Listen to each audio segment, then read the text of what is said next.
300 years ago, rifts suddenly appeared all over the world.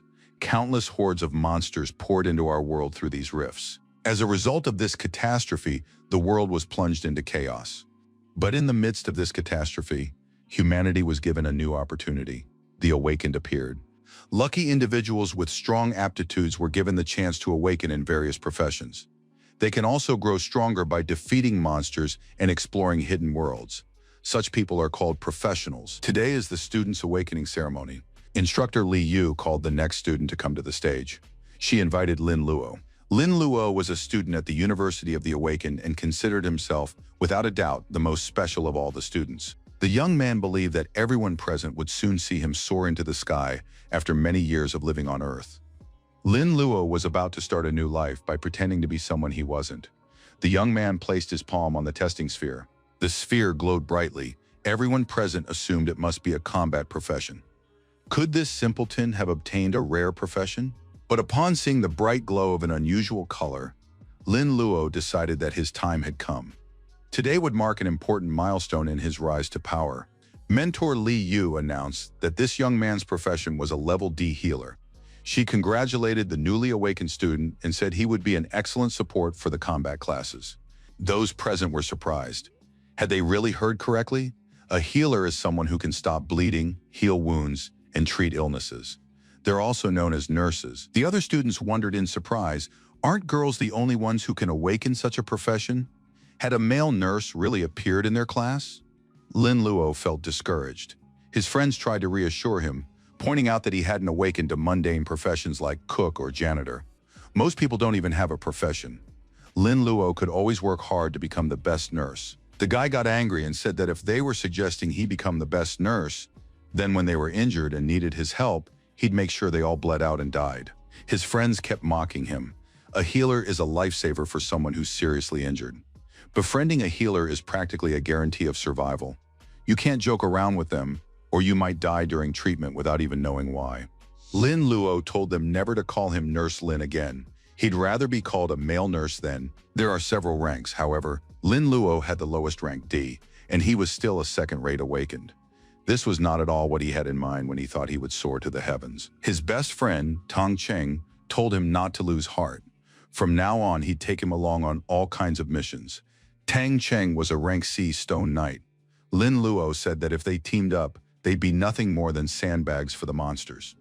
Suddenly, an extremely blinding light appeared. The students were startled. Who was causing such a commotion? The students realized it was Lian Yining. Her awakening had been a success. She had obtained the A-rank Snow Queen Spirit profession. No one expected anything less from the school beauty. She had good grades, so it was only natural that her awakening went so well. Lin Luo looked at the girl and thought it was simply incredible. On top of that, she had a stunning figure. Mentor Li Yu said it was simply wonderful. With a profession like this, Lian Yining would be able to choose any college in the country. The girl thanked her for recognizing her talent. Wang Dong, awakening failed. Zhang Ning, awakening failed.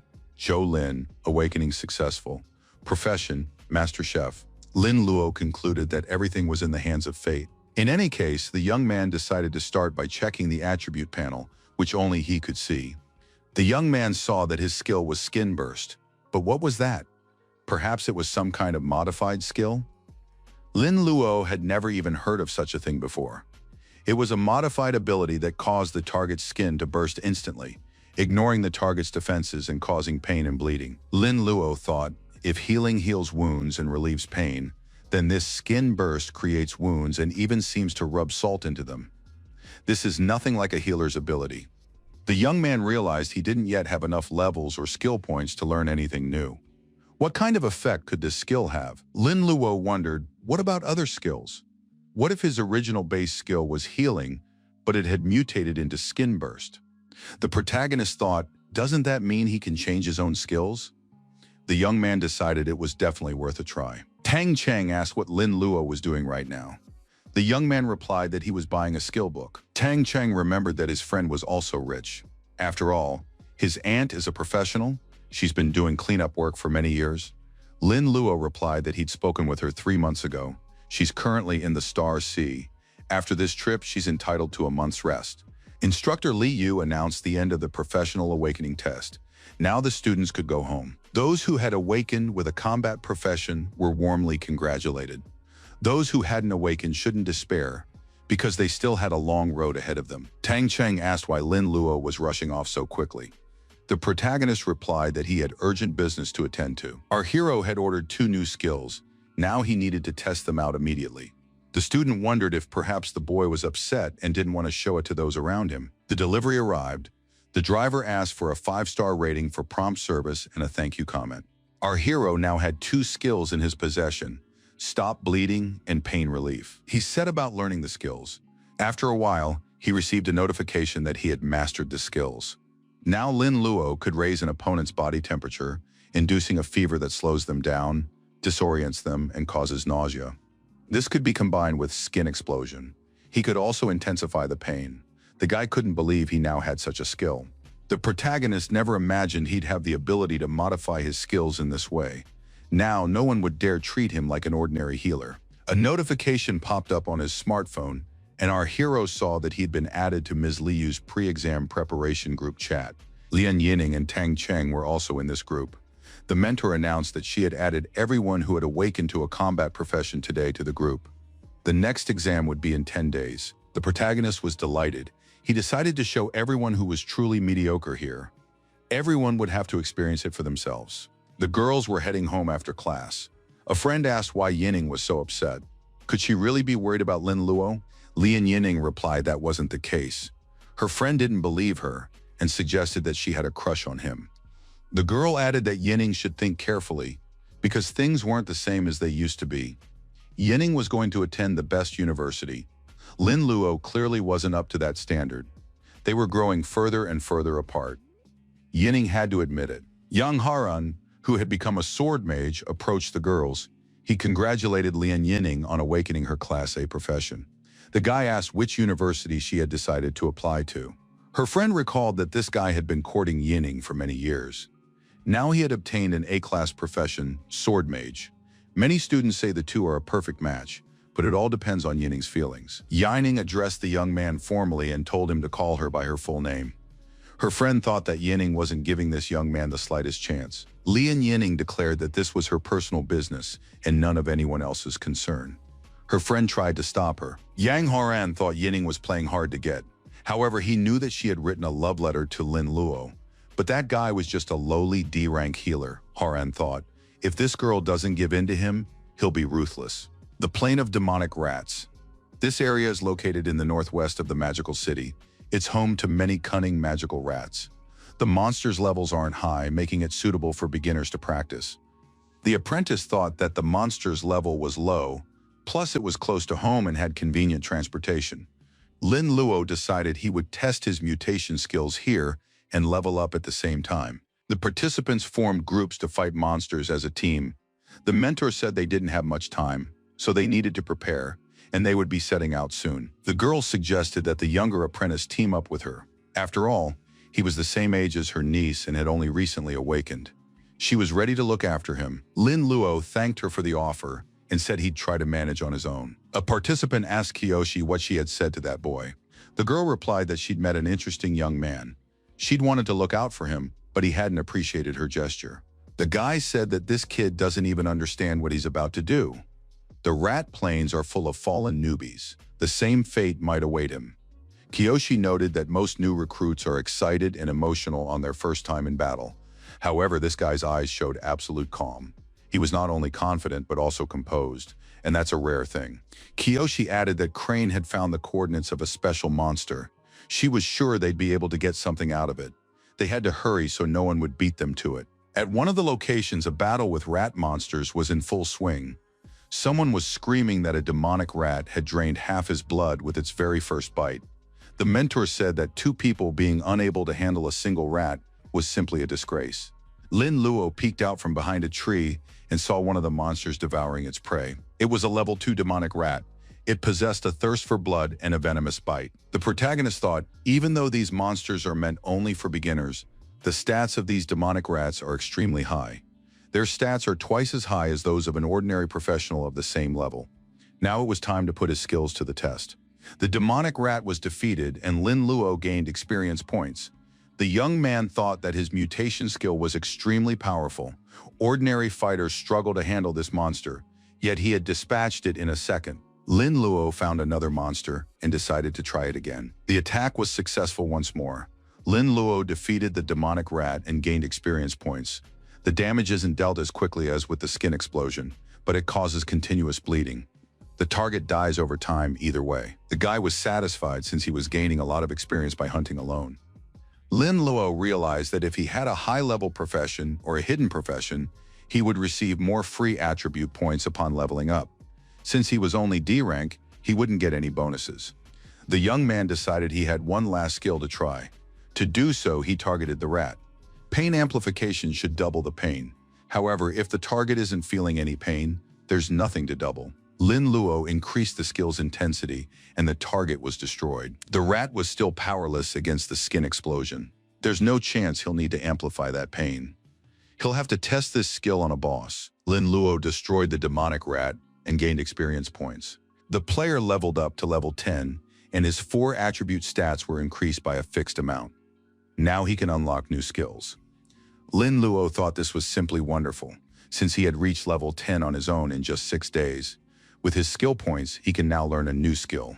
The skills looked appealing, and the protagonist decided he wanted to acquire them all. Influenza virus lysis. With this skill, he could cause the target to fall into a state of severe viral illness. Instant outbreak of acute gastroenteritis. Symptoms appear within a short period of time. However, is it acceptable for a healer to possess such skills? Lin Luo decided to test these skills on animals first. A test subject was chosen. A demonic giant rat, the leader of the pack. Lin Luo thought it might be a boss. The monster was bloodthirsty and had a venomous bite. It was also the strongest member of its species in the region. The boss attacked our hero on its own. Lin Luo thought he had killed too many monsters in just a few days, which is why the boss had set its sights on him. The young man used his unique skill, Skin Rip, against this monster. The monster was so strong that it managed to withstand the blow, but it didn't come out unscathed. Lin Luo activated Bloodthirst and Pain Amplification. The monster began to scream at an unbearable volume. The protagonist determined that he was facing a level 15 boss. To take it down, it would take 10 level 10 professionals. If this trend continued, all he'd need to do was acquire a few more skills, and he could simply go around collecting loot. Lin Luo considered himself extremely lucky, since the demonic rat boss had already been defeated. A group of hunters appeared nearby. One of them called out to Lin Luo. The young man turned around. The group's leader said that all the monsters in this area belonged to their Star Ocean Alliance. If the outsider didn't leave, they'd have to kill him. Our hero said he didn't agree with that line of reasoning. Lin Luo sat down on a stump off to the side and watched as the group tried to defeat the monster. They shouted that this boss wasn't easy to handle, even if he was wounded. One of the players told the leader that he was more worried about that guy than about the monster. Although he had backed down, he was still watching. The player suggested that this stranger was up to no good. The party leader said that no one would dare to take advantage of or trick them unless they wanted to die. One of the group members suddenly shouted that his stomach hurt. A colleague reported having the same problem. The player warned that he could no longer hold it in. Then his pants ripped, and the contents of his intestines burst out. The other members of the team were subjected to the same punishment. Each of them clutched their stomachs and said they no longer had the strength to hold it in. Then another calamity struck. Everyone began to choke on the unbearable stench. Could this really be the boss's skill? Lin Luo offered to help the hunters so they could finish the battle with the monster more quickly. All the members of this team were out of commission because their stomachs were aching and they couldn't think about anything else. As a result, the monsters were destroyed and the hunters were deactivated. Lin Luo knew that, in any case, he would be the one to reap the rewards. The boss, a giant demonic rat, had been defeated. Lin Luo gained experience points. The player leveled up to level 11. He received 4 free attribute points. Our hero was delighted, as he was now offered equipment and a skill book. Lin Luo also received the demonic rat's fur, fangs, and ring. The skill book went to the protagonist as well. Lin Luo thought that bosses usually only drop resources, but in this case he was lucky because he had defeated the boss single-handedly. The young man thought that this ring increased mental energy regeneration speed, which was exactly what he needed. Lin Luo didn't notice any changes in his passive skills after putting on the ring. Equipment skills cannot mutate, just like passive skills. The protagonist acquired a new skill, virus spread. When activated, it releases a virus that poisons enemies, dealing a certain amount of damage and weakening their magical defense.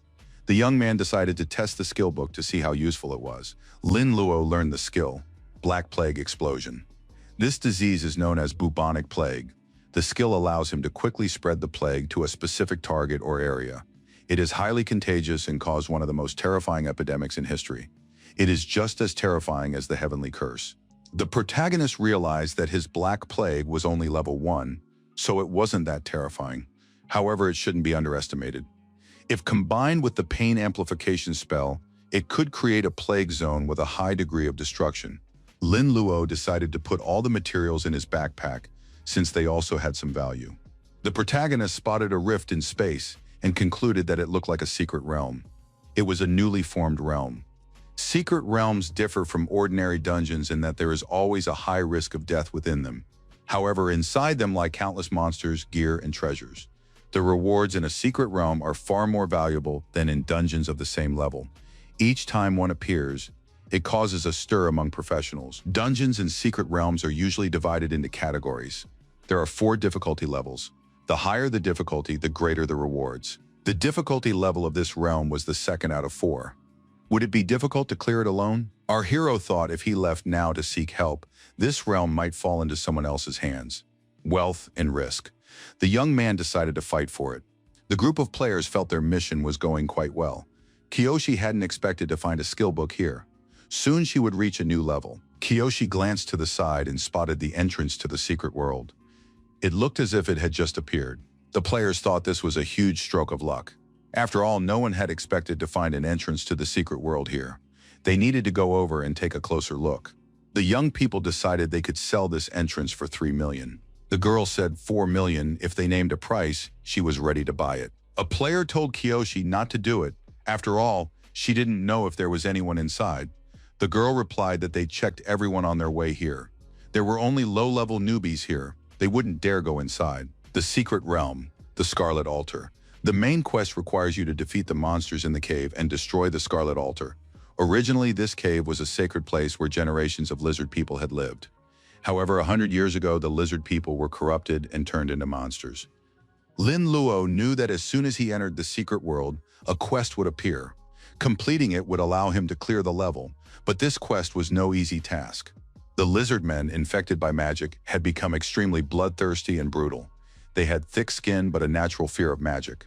Their stats and health were nearly half that of the leader of the giant demon rats, and that was just for the regular monsters. It was nice to see that their spirit attribute was so low. It meant their perception of magic was high. The monsters rushed at Lin Luo. The young man noticed that their senses were incredibly keen. However, by using his skills, the protagonist was able to defeat these monsters as well. A bout of diarrhea wiped them out. A foul stench was a side effect. Lin Luo thought that for a cold-blooded race living in darkness and dampness, this smell was simply devastating. It was hard to endure. Lin Luo realized that he wasn't out in the fresh air, but inside a gigantic, unventilated cave. He couldn't use his usual skill, otherwise he might die from the stench before all the monsters were destroyed. Our hero said that in that case he'd have to try a new skill. Kiyoshi posted a guard near the entrance to the secret world. Lian Yining told her aunt that she'd found a glowing kitten wandering in the dark forest. Not only is it cute, but it also has healing abilities. It's also perfect as a pet. Kiyoshi told her niece that she had found a suitable secret world for her. It would be her birthday present. Kiyoshi noticed that 4 carefully selected teams of bodyguards from the family were stuck on the 15th level. With them, one can reap a good harvest from the secret world. Besides, they're reliable guys. The bodyguards said in unison that they would guarantee the young lady's safety even at the cost of their own lives. Lian Yining thought it would be better to rely on herself to assemble her own team. However, since it was a gift from her aunt, she couldn't refuse. Kiyoshi noticed that this was a new secret location. No one from another family should see it, so they needed to hurry. The girl approached the gates, but a gust of wind blew her back. The guards reported that there were people inside, so it was impossible to enter. It was unknown how many people were there or what kind of team they were. Kiyoshi realized that someone had beaten her to it. She assumed it might be a newcomer who had ended up there by mistake, but that didn't matter. They would go in after that newcomer had perished inside. Kiyoshi regretted not checking beforehand. but she hadn't even considered the possibility that anyone might be there. Lien Yining, recovering from the shock, began to wonder who could possibly be in there. The monster lizard was feeling extremely unwell under the influence of the protagonist's skill. Information was received that Lin Luo had defeated a level 15 enchanted lizard. The young man also received experience points, and the enchanted lizard's hide, his player level, rose to 12. His 4 attributes increased. Lin Luo thought that, as expected from a monster of that level, he had managed to gain a lot of experience points and 2 levels to boot. The young man reflected that the horror of the Black Plague lay in its powerful contagion and instantaneous outbreak. If this occurred in an open area where monsters were scattered everywhere, this skill might not be all that powerful. After all, the contagion could be dispersed. However, this was a gigantic, nearly enclosed cave. With poor ventilation and a high density of monsters, the infection could spread rapidly, far and wide, and linger for a long time. It would be ideal if the Black Plague spread to all the monsters and then concentrated in one spot. After carefully assessing the situation, Lin Luo realized what was going on. He couldn't just rush in and use his skills. There were too many lizards there that could drown him with a single spit. The young man thought the best approach would be to find the source of the infection. However, ordinary lizards have a limited range of movement. Lin Luo spotted an albino lizard. It was a level 15 magical creature, a variant of an enchanted lizard. Its rough skin provided strong physical defense, but it didn't negate its natural fear of magic. The young man thought this was definitely an elite monster. The perfect target had been chosen. The monster was attacked and suddenly froze. The subordinates asked, "Why did the boss freeze? What happened to the captain?" The boss replied that he was experiencing a slight tremor. The soldiers were to continue patrolling. When the Black Plague takes effect, one individual infects the others. Lin Luo felt that the virus had spread everywhere. It was an exponential infection. The young man thought that these lizards had no sense of hygiene whatsoever. Even if they saw a stain, they'd just assume it was dirt. Lin Luo waved his staff and decided it was time to act. Time to activate the Black Plague. The protagonist triggered the outbreak. As a result of his well-planned actions, the monsters were destroyed and the player gained experience points. A notification appeared indicating a level up to level 13 and the acquisition of 4 attributes. The levels continued to rise. Lin Luo noted that he had leveled up 6 times in just a few minutes. This was befitting of a secret world where no human had ever set foot. There were a great many monsters here, and therefore plenty of work to be done. The protagonist noticed that an elite monster was still alive. Lin Luo headed straight for it. The elite monster was the Scarlet Lizard Priest. The monster possessed the following skills: healing with blood flames, mental shock, blood bind, madness, and flame of the mind. The protagonist thought to himself that this wasn't just an elite monster, it was a full-fledged boss. It was about to use its healing skill. Our hero decided to take down this boss while he still had the chance. However, the boss let out a loud scream and collapsed to the ground without even putting up a fight. Fortunately for the protagonist, this boss was weakened. Otherwise, it would have been difficult to defeat him. Clearing out the monsters and destroying the boss at the same time was simply too much to handle. Lin Luo decided he needed to deal with the remaining monsters as soon as possible. After that, he could destroy the boss's altar. Suddenly, a powerful explosion occurred. With the boss at its epicenter, Lin Luo was surprised. What could this mean? Our hero saw that the monsters were returning to the body of the destroyed boss. The young man watched in horror as the monsters devoured the boss's body and merged with one another. This definitely didn't bode well. As a result of this transformation, a berserker emerged, an albino lizard priest mutant. In a state of intense rage, it devours bodies, and the delicate balance between magic and the virus within its body makes it even more powerful. Lin Luo thought that he was currently very exhausted and unable to use his skills. The monster attacked the man using stones tied to a chain. It screamed that its opponent would be destroyed. However, Lin Luo managed to dodge the blow. The young man realized he needed to restore his magical energy, otherwise he wouldn't be able to fight. Lin Luo took a bottle containing the necessary liquid from his storage. The protagonist began to restore his acid-based balance by consuming the liquid. However, the monster continued its attacks. Lin Luo was knocked aside and said that this scoundrel wouldn't let him recover. He hadn't even had time to finish the liquid. Lin Luo was forced to retreat to a safe distance. The blood pack skill was activated. The protagonist summoned the Black Plague and directed it at the monster. The boss dodged and the attack missed. The player noted the failed attack but decided it didn't matter. After all, the boss wasn't the main target. The monster began closing in on our hero again. The young man was forced to retreat and continued fending it off with Black Plague. The young man began taking deep breaths in and out. Even though his health was nearly at zero, his mana was now full, just as he'd wanted. The boss declared that even if the man had taken his recovery potion, none of his skills would be of any use. Lin Luo replied that he didn't understand a word of the monster's language anyway. Our hero stated if the boss thought he had even the slightest chance of winning, he should turn around first. The young man explained that while his opponent was fighting, he had used his Black Plague skill. However, the boss wasn't his target. Now the monster could turn around and look at the bodies surrounding him. Lin Luo explained that those bodies now contained an incredible amount of the virus. He had used all his mana for that single skill. Does the boss have any idea what will happen when the bodies explode? What a feast that will be for the virus. The protagonist activated the skin explosion skill. Lin Luo stated that the boss is nothing more than a temporary mutant. The virus carried by flesh and blood will reach the boss's body. This will be enough to disrupt the already fragile balance within his organism. After that, the boss will be destroyed. As a result of his actions, Lin Luo managed to destroy the vicious white mutated priest lizard and earned 2 mastery points. His level has been raised to 20 and all stats have increased. He received the Staff of Crimson Fury, as well as the stainless steel meteor hammer. The protagonist thought that the Staff of Crimson Fury increased the chance of a critical hit. A new ability also appeared. Now he can cast Bloodlust on a target.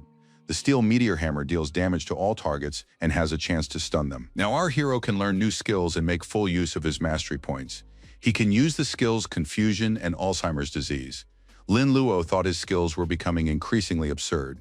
Next, he decided to study the flu virus, as it might be a useful skill. The young man saw many more items dropped by monsters. He needed to collect them quickly for resale. The protagonist saw lizard warriors in front of him who were suited for physical labor. Their summoning had been activated. Finally, Lin Luo found something worthwhile. It was an item that could be upgraded. It was the greatest reward in this realm, the demonized rune. Now the owner can absorb the breath and soul of alien creatures, destroying them. Lin Luo decided that the secret realm mission was complete. The player earned 100,000 experience points. A special item was also obtained, the Cross of Resurrection. The player received an exclusive certificate to change their profession. A unique book on changing a secret profession was also obtained. It must be used to start the quest to change a hidden profession. A special item was obtained to enter into a contract with the River Styx. Our hero now possesses a special item, the Cross of Resurrection. It must be bound to the player with a drop of blood to gain the ability to resurrect. The cross must be placed where the target is located, and the target will be resurrected after death. Kiyoshi, her niece, and the guards continued to wait near the gates to the secret world. The guards noticed someone emerging from the secret realm. Presumably, this player had failed the quest and decided to return. Kiyoshi wanted to know which team had beaten them to it. Kiyoshi and everyone else were surprised when only one person appeared through the gates. The woman said she remembered this guy. It was that same younger brother. Poor kid. All his companions must have died and he was left alone. However, that was what was bound to happen to any inexperienced player. The guy had to be brave to admit something like that. Lin Luo was surprised that this woman would say such a thing. Lian Yining was surprised. Could this really be Lin Luo? The protagonist was surprised. Could Yining have come here to hunt as well? A classmate asked if Lin Luo's injuries were serious. After all, the secret realm is very dangerous. Where's his whole team? The protagonist replied that he didn't have a team, he worked alone. The protagonist suggested they talk later, because he needed to go somewhere right now. Lin Luo thought he needed to hurry and retrieve what had been found in the secret realm to later exchange it for money. Lian Yining told Lin Luo to wait for her. Those present assumed that this guy was just showing off by claiming he hunted alone. However, the girl was far too naive. Kiyoshi said that it was her niece's personal business who she chose to be friends with. The guards must continue to guard the gates to the secret realm until it becomes a target. One of the guards shouted that something was wrong. After all, the gates to the secret realm were disappearing. But how is that possible? Could Lin Luo really have cleared out the secret realm all by himself? Lian Yining caught up with her classmate and said she would go with him. The boy looked back and asked what she wanted. The girl explained that those people were bodyguards her aunt had hired for her safety. They didn't believe the young man, but she was certain that Lin Luo was telling the truth. The protagonist replied that he didn't care. The girl asked if she could team up with Lin Luo for the group exam. Each exam is divided into a team portion and an individual portion. Teams usually consist of 4 people, and the results depend on the number of floors they clear. The individual task is a one-on-one battle in the arena. Depending on the result, a player may not only be accepted into a good college, but also have the opportunity to receive a special reward. Lin Luo pointed out that he was just a D-rank healer. Lian Yining should find someone better. The girl replied that she only wanted him. She felt more comfortable working in a team with people she knew. Lin Luo thought, why does this invitation to join the team sound so strange? The girl had already invited him, so it would be rude to turn her down. The guy agreed. On his way home, Lin Luo sold everything he needed and got the necessary amount of money. He'd earned a lot of money, and on top of that, he had the gold he'd looted from monsters. The door to the room swung open, and Tang Cheng appeared in the doorway. He asked where Lin Luo had been all these days. Why hadn't he shown up at school to level up with the teacher? The protagonist pointed out that he hadn't invited his friend over to be lectured. Our hero showed him the items he wanted to give to Tang Cheng. They were a beast sword and bronze-level armor. The guy asked which rich guy Lin Luo had robbed. Our hero replied that he had gone to Rat Glade to level up. Now they could team up for the exam and get into one of the top 10 colleges. Tang Cheng was delighted and said he would call Lin Luo his brother. The protagonist replied that his family would be against it. The man was surprised. Could Yining really be saying she was turning down the Dongfan family's invitation? But that was absurd. The young master of that family had attained an S-rank profession. Teaming up with him would guarantee first place. Her father added that he had almost sealed a deal with young Master Dongfan. Lian Yining accused her father of being rude and pointed out that Lin Luo was her friend and that he was amazing. This guy had cleared out the secret realm all by himself.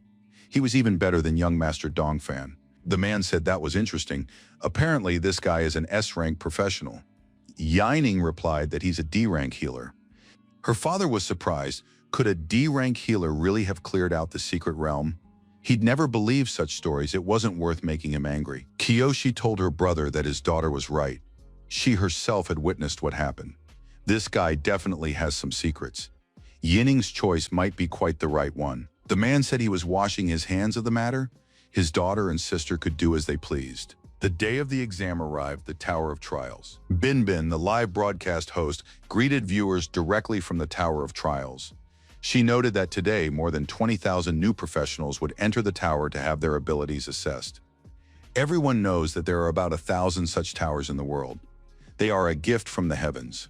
Furthermore, all professionals are required to pass through these towers. This structure has 999 floors. Whoever manages to reach the 1,000th floor will become a god, breaking all boundaries between gods and humans. It's just an exam. Anyone who reaches even the 20th floor will already be an incredible genius. According to the rankings, Mu Rong Shui Hen, an S-rank angel, is in first place. In second place is the S-rank dragon rider, Dongfan Shi. Rumor has it that he hatched a fire dragon from an egg that appeared after his awakening. Tang Cheng asked his friend who would be their third teammate. Was Lin Luo sure that the third member of their team could deal damage to monsters? Lian Yining was delighted to find her classmates, since there were so many people here. The protagonist said that now everyone was assembled. Tang Cheng was delighted to see the prettiest girl in the class on their team. Lin Luo told everyone to get ready, since the trials were about to begin. Dongfan Ji watched the proceedings closely from above. He said that Lian Yining had rejected him, and that was very foolish. The assistant told his boss that he had brought the person as ordered. Dongfan looked at the young man and said that this was Yang Haoran. His father is the deputy director of a steel mill. His mother is a housewife. The young man had awakened the profession of an A-rank magic swordsman within himself. Yang Haoran said that, after all, there was. He thought that Dongfan was genuinely interested in his past. But what was he up to? Dongfan said that his invitation had been rejected, and he urgently needed someone for his team. Haoran's profession was a perfect fit for his team. The young man replied that he would follow Dongfan. Yang Haoran thought that in that case, the teammates who had been with him before wouldn't be able to pass this test. So they were just unlucky. Dongfan asked if there was a hidden professional at the school named Lian Yining. Haoran confirmed this. She is the Snow Queen's spirit. Could Dongfan have fallen in love with her? Dongfan replied that there was only one girl worthy of his attention. That girl is Xuan, the youngest daughter of the Murong family. Xuan said this was unexpected, but Yining had teamed up with two unknown guys. which was very strange. She should have chosen someone better. After all, you have to take care of yourself first. The woman said there was no need to worry. First place would definitely go to Xuan. The knight declared that he would protect the lady at the cost of his own life. Xuan stated that she didn't care about rank. However, she wanted the most marvelous relic in the world and the prize awarded to the winner. The host announced that the exam was about to begin. Everyone should get ready to enter. The participants went inside and found themselves in the Tower of Trials. They had heard that each level contained its own independent world. Monsters roamed everywhere. The protagonist thought that he would finally be able to show off his skills. Yinan activated her ice attack and told Lin Luo to stay behind her. She would protect him. The observers noted that more and more floors were being burned away in the Tower of Trials. According to the rules, the more floors a team cleared within 12 hours, the better their result would be. The participants were doing their absolute best to make an impression. One of the teams had already reached the 7th floor, which seemed incredibly fast. The top-ranked teams had already made significant progress. Their leaders were Dongfan Ji and Murong Xuan. In third place was the team that included a girl with the ice profession. One of her teammates is just sitting there watching the show. What kind of loser is this? His teammates are doing their best to pass the trials, but this guy is just goofing off. Lin Luo told the girl that he's a healer, but he doesn't have any healing abilities. He can only give her a health potion. These monsters aren't strong enough for him to do anything about. Yining stated that Lin Luo is still vulnerable, so they'll protect him. The onlookers said that Lin Luo looks very weak, yet acts confidently. That girl is the daughter of the Lian family, the school goddess who has awakened the A-rank professional within herself, the spirit of the Snow Queen. The knight accompanying her is a C-rank professional. The woman noted that even with these two losers, the girl had made it through 10 floors solely thanks to her own strength. However, she won't be able to go any further. Kiyoshi thought that even if the guy who had cleared the secret realm was a loser, all the other participants were nothing more than a waste of time. She hoped her niece would have the courage to pursue her goal. After a while, the observer noted that the number of floors cleared was increasing.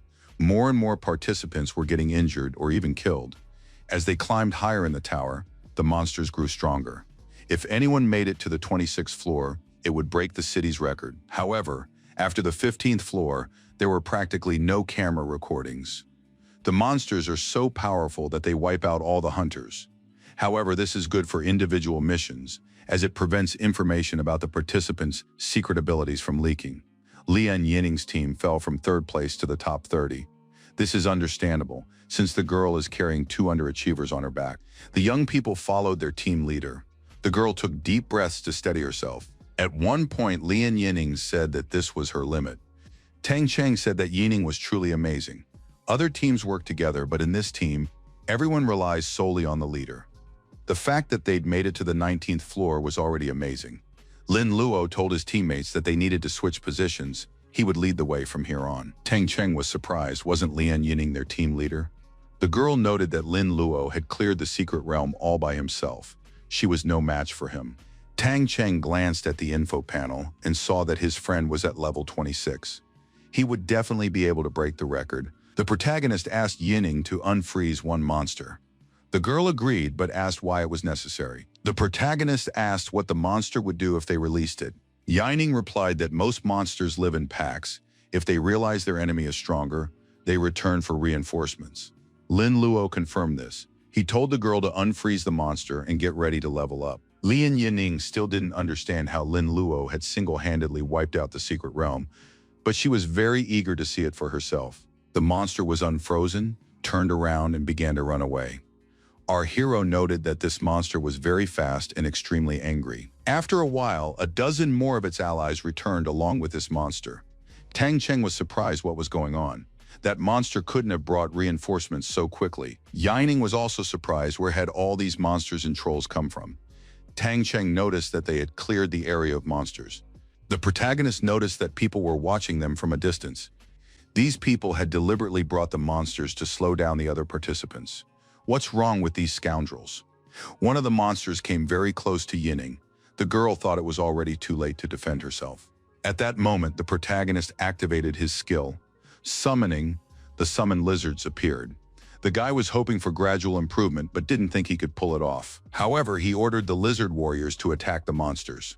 Tang Cheng was surprised. Could his friend really have a skill like that? Could he actually summon a monster? Yining thought it was simply amazing. This skill was linked to some kind of item. The people who had herded the monsters here thought this team was very strong, since they defeated so many monsters. So the plan to use monsters to eliminate competitors had worked. However, suddenly there were even more monsters. Those people would definitely die if they didn't run away right now. One of the hunters said that this floor was as far as that team could go. Now they needed to hurry and find the entrance to the next level. Tang Cheng pointed out that the number of monsters had increased several-fold. What were they supposed to do now? Clearly that monster had brought in reinforcements. Lin Luo declared that it was time to make their move. The guy activated the Black Plague skill. Next came the explosion skill. The consequences for the monsters were catastrophic. A report came in that this team had wiped out the goblins and earned experience points. Tang Cheng couldn't believe they'd received such a generous reward. They were literally just standing on the sidelines and leveling up. The protagonist declared that this wouldn't be enough. He planned to take over the entire floor. Tang Cheng and Lian Yining watched the aftermath of their teammates' actions. The tower's energy response was inadequate. The skill spread throughout the entire floor. New notifications appeared stating that goblins had been defeated and experience points had been earned. Tang Cheng couldn't believe that the amount of experience was still increasing. Could his friend really have such a massive poison skill? Yining stated that this thing was definitely contagious. Lian Yining explained that goblins often hunt poisonous monsters and have high resistance to poison. So Lin Luo's ability isn't just a poison. The protagonist remarked that this girl was indeed very smart. It really isn't poison, it's more like a disease. The protagonist noticed that his skill allows him to infect a target with a virus and infect it in a short period of time. This virus is highly contagious, and many goblins are currently infected with it. Given that so many monsters are infected, it's safe to say that the number of viruses exceeds 1 million billion. A quantitative change will lead to a qualitative change, and this dense cloud of viruses will be able to envelop the entire floor. Tang Cheng asked his friend not to scare him. After all these viruses could eat them alive. Lin Luo replied that there was no need to worry. He had the viruses under control. Our hero added that the situation was different for the rest of the people. The rival group speculated that those hunters were no longer in the Tower of Trials. Otherwise, the monsters would have devoured them, leaving not even a bone behind. One of the hunters suggested they pick up the pace. He had figured out where the entrance to the next floor was. They should be there in 10 minutes. However, the hunters were surprised when they saw a cloud above their heads. Where had it come from? The cloud turned out to be enormous and ominous. They had to figure out whether the cloud was a mirage or poisonous. The smell was unbearable.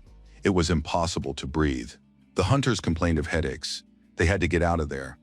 If they kept climbing upward, they could die. Spectators wondered how many more floors these guys would be able to clear. Last year's record was 26 floors. This time there were 4 participants with S-rank professions, and their skill level was higher than that of their predecessors. Maybe they'd even reach the 28th floor. In recent years, monsters in caves, the Star Sea, and other areas beyond the territory have become increasingly ferocious, putting immense pressure on the troops stationed there. There is hope that the new generation will be able to mature quickly. That's why the city of Binhan is striving to inspire new professionals by awarding rare world-class items as prizes for first place. That's incredibly generous. One of the instructors told his colleagues to stop talking and pay attention to the tower. A huge cloud of toxic fog had appeared on the 19th floor. Players on the 19th floor were experiencing discomfort and headaches. They demanded that medical personnel be sent. Many believed they had been poisoned and might die. It's possible that this is an unusual poison and that an antidote would be useless here. Medical staff noticed that all participants from the 19th floor had returned. Many were diagnosed with poisoning. Perhaps the monsters from the 26th floor had escaped to the 19th. That's also possible. The doctor speculated that this player wasn't poisoned. It looked more like he was sick with something. His health panel also indicated a serious illness. The players are infected with some kind of dangerous virus. The elder admitted that it is indeed a viral infection. Judging by the spots, it's the Black Plague. This disease could have originated on the 19th floor. However, the boss monster capable of spreading such a disease is located on the 50th floor. The elder speculated that this might be his doing. What is really going on there? An infected player said he saw only a toxic cloud. After that, he developed a headache and chest pain. There were no dangerous monsters. On the contrary, they were all dying in huge numbers. The professor thought that the plague's area of effect was limited, Many participants had already reached the 20th floor and even higher. Notably, there were S-rank professionals there who had rushed to the 26th floor, which was certainly encouraging. Yang Haran told Mr. Dongfan that his preparation was truly remarkable. Another participant said he couldn't believe they had a special item designed to deal with ice monsters. Now, the monsters wouldn't even be able to get close to them. Dongfan declared that with his family's reconnaissance system, he would be ready to face monsters of any level. His goal was to reach the 28th floor. Haran reiterated that Dongfan is truly fearless. It's a great honor to work with him on the same team.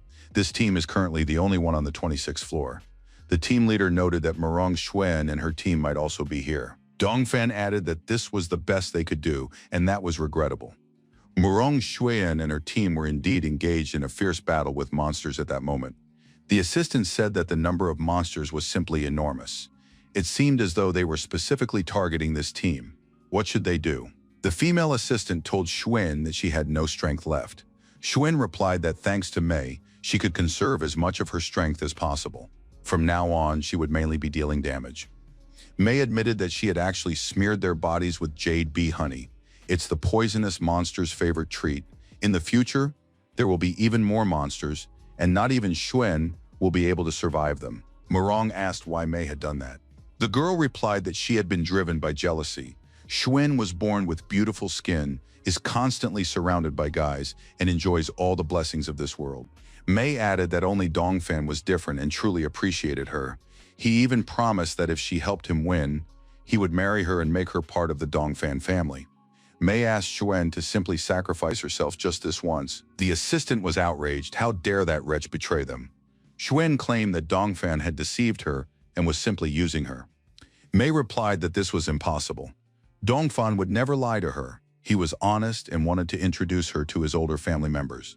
Xuen was simply jealous of her. Mei added that she had never beaten Xuen, so at least when it came to men, she would come out on top. The assistant asked Murong what they should do now. Would they be able to break through this floor?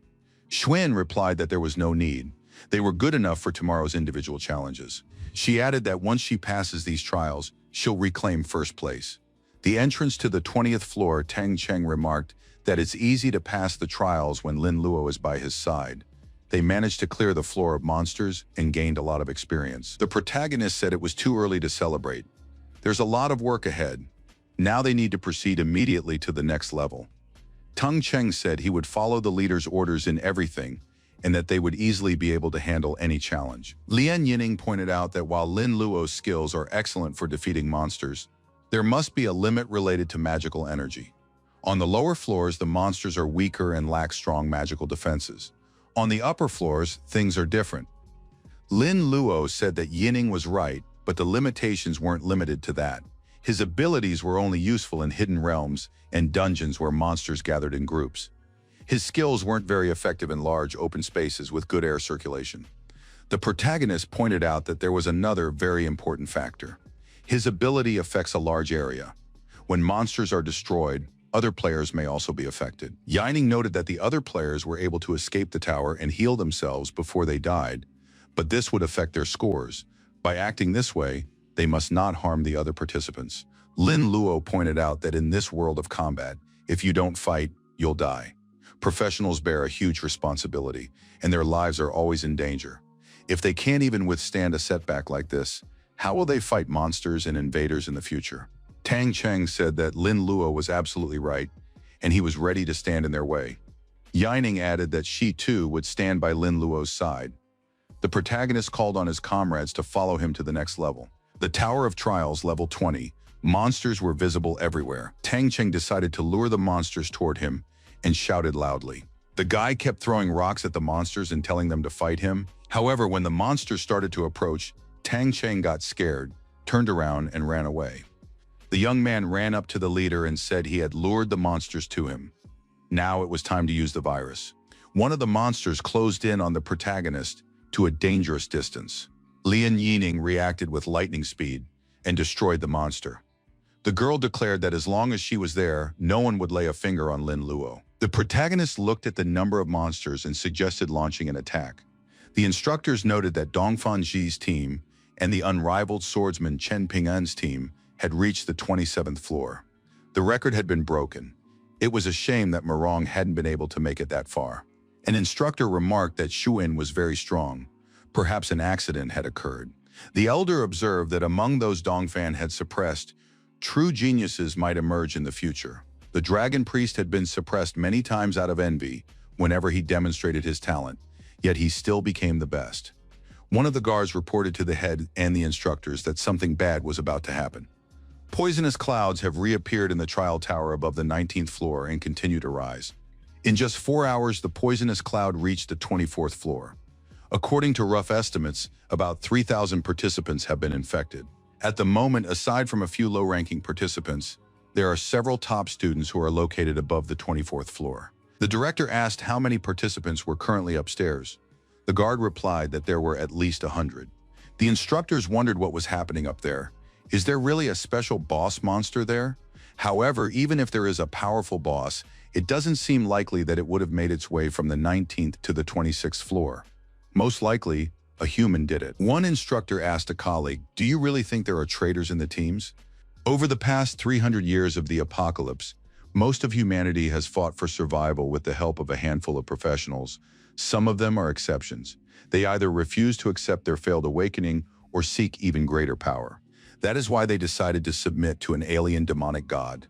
In their view, the end of the world has already come, and dedicating the entire world to the demon is the only way to preserve human civilization. That is why they hid in the darkness, seeking to destroy and overthrow human power and dominion.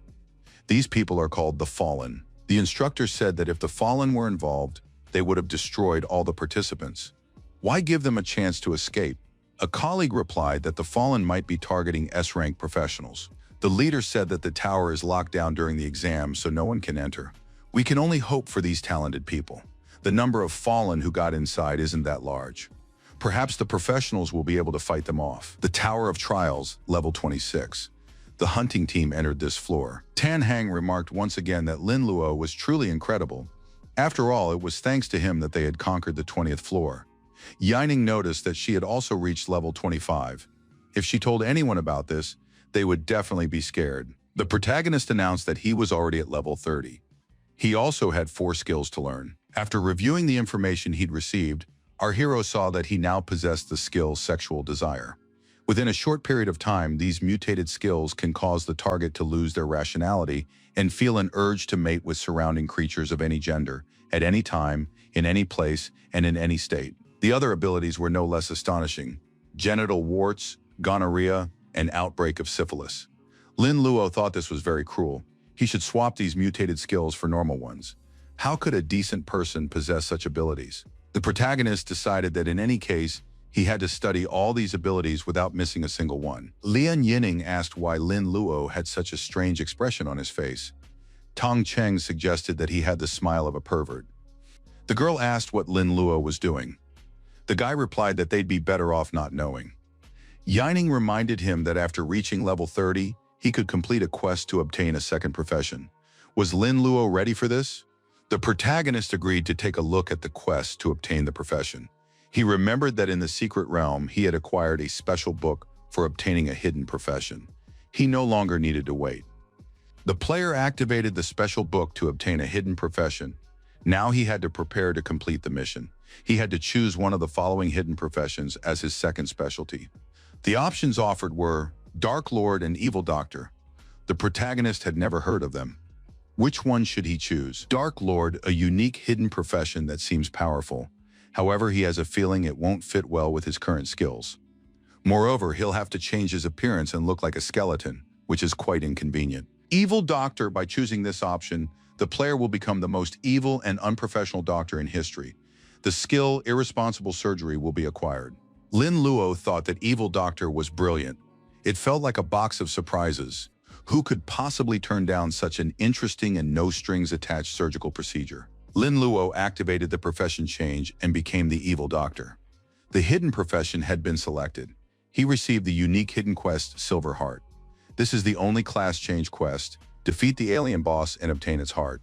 Lin Luo told his companions that from this point on, their paths would diverge. The girl asked, "Is this because of the class change quest? Did he need help?" Tang Cheng said he could also help fend off a few battles, and besides, it was safer to go together. Lin Luo replied that he needed to defeat a silver-tier alien boss. It was difficult to find one under normal circumstances. Even if they did find it, influential people might snatch the boss away. As it happened, there was indeed one such boss in the Tower of Trials. Yining pointed out that if Lin Luo was referring to the boss on the 30th floor, it would be too dangerous to go there alone. The protagonist replied that it was too big a target for 3 people, and he wouldn't be able to look out for everyone. The next level would be very difficult for his friends. Tang Cheng remarked that without Lin Luo, he would have been stuck on the 19th floor. Lin Luo cut off the conversation and said they'd see each other later. Lian Yining told Lin Luo to wait a moment. The girl noticed that the boy needed to take precautions for his safety, so she handed him a substitute doll.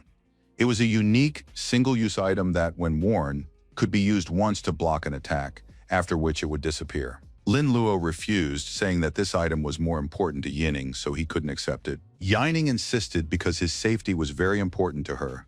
She was very worried about Lin Luo as a friend. Yining told Tang Chen that it was time for them to leave. The guy advised the protagonist to take care of himself. Lin Luo realized that this was too expensive a gift. Should he return it? Hunters from other groups were engaged in fierce battles with local monsters as they advanced toward their intended target. The player noticed that they hadn't encountered a single ordinary monster. Instead, they stumbled upon colossal level 35 monsters, the Hellhounds. A player from another team told Dongfan that this encounter was merely a coincidence. They needed to work together. Both sides would benefit if they conserved their strength. Dongfan agreed. Dongfan stated that the nearest entrance to the 28th floor was near the lava lake. He knew the way. Everyone should follow him. Chen Pingun said he would clear the path. The player activated the thunderous phantom sword skill. The path was immediately cleared. As they advanced, they used the mountain split technique and activated the demon chi sword skill. This was followed by a 3-tier magic shield. Dongfan said they needed to hurry. Directly ahead lay a lava lake. The exit was also located there. A huge monster emerged from the lava lake. It roared loudly and prepared to attack the hunters. One of the players identified the monster and said it was the boss of the 27th floor, the King of Hell. He usually sleeps in the lava lake. So why did it come out? Chen Ping-on claimed that the King of the Hellhounds was angry at them because of the Dongfan dragon. They have identical stats. If the king gets this dragon, he'll be able to evolve. Dongfan replied that the king wouldn't have enough strength. But isn't Chen Ping-an even trying to escape? Chen Ping-an replied that the thought had never even crossed his mind. After all, they are not only rivals but also friends. Moreover, their families are closely connected. He cannot just stand by and watch while the King of Hell sets his sights on Dongfan. The squad leaders shouted for the players to join the battle and destroy this monster. Lian Yining and Tang Chen left the tower. The girl, blushing with embarrassment, kept repeating that she had touched Lin Luo's hand. His hands were warm and strong, and her heart was beating very fast. Tang Cheng thought that now he would have to call this girl by a different name. Yining knew that Lin Luo was alone in the Tower of Trials right now. She didn't have time to think about such things. The young man had to take care of himself. Tang Cheng told his daughter-in-law not to worry. Lin Luo was very strong. He would be just fine. The girl was surprised by how Tang Cheng had addressed her. He replied that Yining couldn't hide from him what had happened between her and Lin Luo. Wasn't it she who had written him a love letter in their freshman year of high school? He had accidentally looked into her desk drawer and seen that letter. The girl was surprised and asked how Lin Luo had reacted to it. She hadn't received a reply back then and thought he hadn't even glanced at the letter. Tang Cheng said that all this time Lin Luo had been going crazy. He kept talking about coming back in his dreams. It took a lot of time to talk him out of it. Lin Luo is also worried about Lian Yining. The girl now understood why Lin Luo had taken such a long break that year. People near the tower saw Yang Haran and Zhang Men appear. As a result, Dongfang's most anticipated team also began to lose its fighters. Yang Haran asked Yining if she was okay and what floor they had reached. Tang Cheng asked why Yang Haran was acting so carelessly around his daughter-in-law. He could either get out of here, or Tang Cheng would have to use force. Yang Haran was surprised. What was Tang Cheng talking about? What did he mean by daughter-in-law? Tang Cheng pulled Yining aside and told her she shouldn't get involved with this guy. They should go somewhere else and wait for Lin Luo. The girl agreed. Yang Haran kept asking questions. When had Lian Yining managed to become Tang Cheng's daughter-in-law? Tang Cheng replied meaningfully that Yang Haran had no way of knowing how close the girl was to Lin Luo. It was obvious that she was his daughter-in-law. Yining added, if Yang Haran kept yelling, he shouldn't blame her later for the measures she would take. Yang Haran remarked that Lin Luo was just a D-rank loser. However, the girl got angry. Is that really true? Haran added that Lin Luo was just a D-rank healer. How could he possibly compare to him? And how could a C-rank weakling look down on him? Lian Yining drew her magic sword, pressed it against Haran's throat, and cursed at him harshly.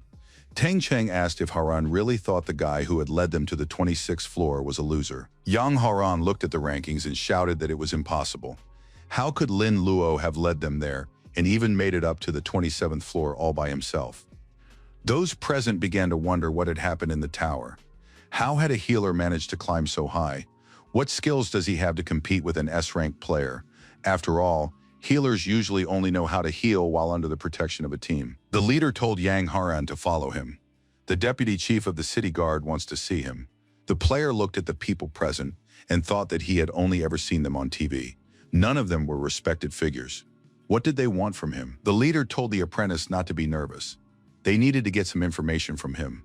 Had Yang Haran noticed any anomalies in the tower, such as poisonous fog or something else? The young man replied that there had been one oddity. The king of the Hellhounds had suddenly awakened. However, they had seriously wounded him, and he had fled back into the lava lake. He hadn't seen any poisonous fog. One of the elders stated that no viruses had been detected. In that case, there was no plague in the tower to begin with. Are there really traitors there? The guard reported that the Black Plague had suddenly stopped on the 26th floor and had not spread any higher. In addition, the teams led by Dongfang, Shi, and Chen Ping'an, as well as one other participant, had reached the 27th floor. The leader asked what this participant's name was and what his profession was. The guard reported that his name was Lin Luo, and he was a D-rank healer. Those present were surprised. How could a healer have made it to the 27th floor? Even experienced healers can't do that without a strong player by their side. Someone pointed out that Lin Luo was on the same team as Lian Yining, but even she wouldn't have been able to help him get that high. Yang Haoran reported that this wasn't the only issue. Lin Luo's team also included a C-rank knight. They certainly wouldn't have been able to reach the 20th floor on their own. Lin Luo was cheating, and something needed to be done about it. The chairman thought that the trial tower was a miracle sent from above. Even if someone wins unfairly, the most one can do is prepare a few items for fighting monsters. However, that isn't enough to explain a healer's achievements. The chairman asked what his colleagues thought about this. The instructor suggested that Yining might have some special abilities, but it was too early to draw conclusions. The director said they needed to thoroughly investigate this Lin Luo. Lian Yining approached Aunt Kiyoshi and asked if she had called her. The woman asked, "Is the Black Plague Lin Luo's ability?"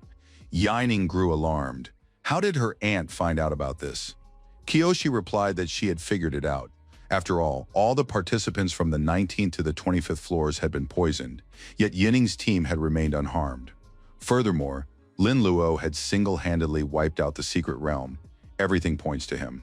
The woman added that, although most people were currently in a state of confusion due to the sudden outbreak of the virus, once an investigation was conducted, they would still find out who was responsible. Many students came from influential families and will receive lower than expected grades due to the virus attack. If the public finds out about this, revenge is inevitable. Yining was frightened. What should they do? They couldn't let anything happen to Lin Luo. Did her aunt have a plan for this? Kiyoshi replied that she did have a plan, but her niece needed to do something. Her aunt added that Yining simply had to carry it out. The girl asked if they should tell her father or anyone else about this. Kiyoshi replied that they couldn't do that. Her brother would stop them if he found out.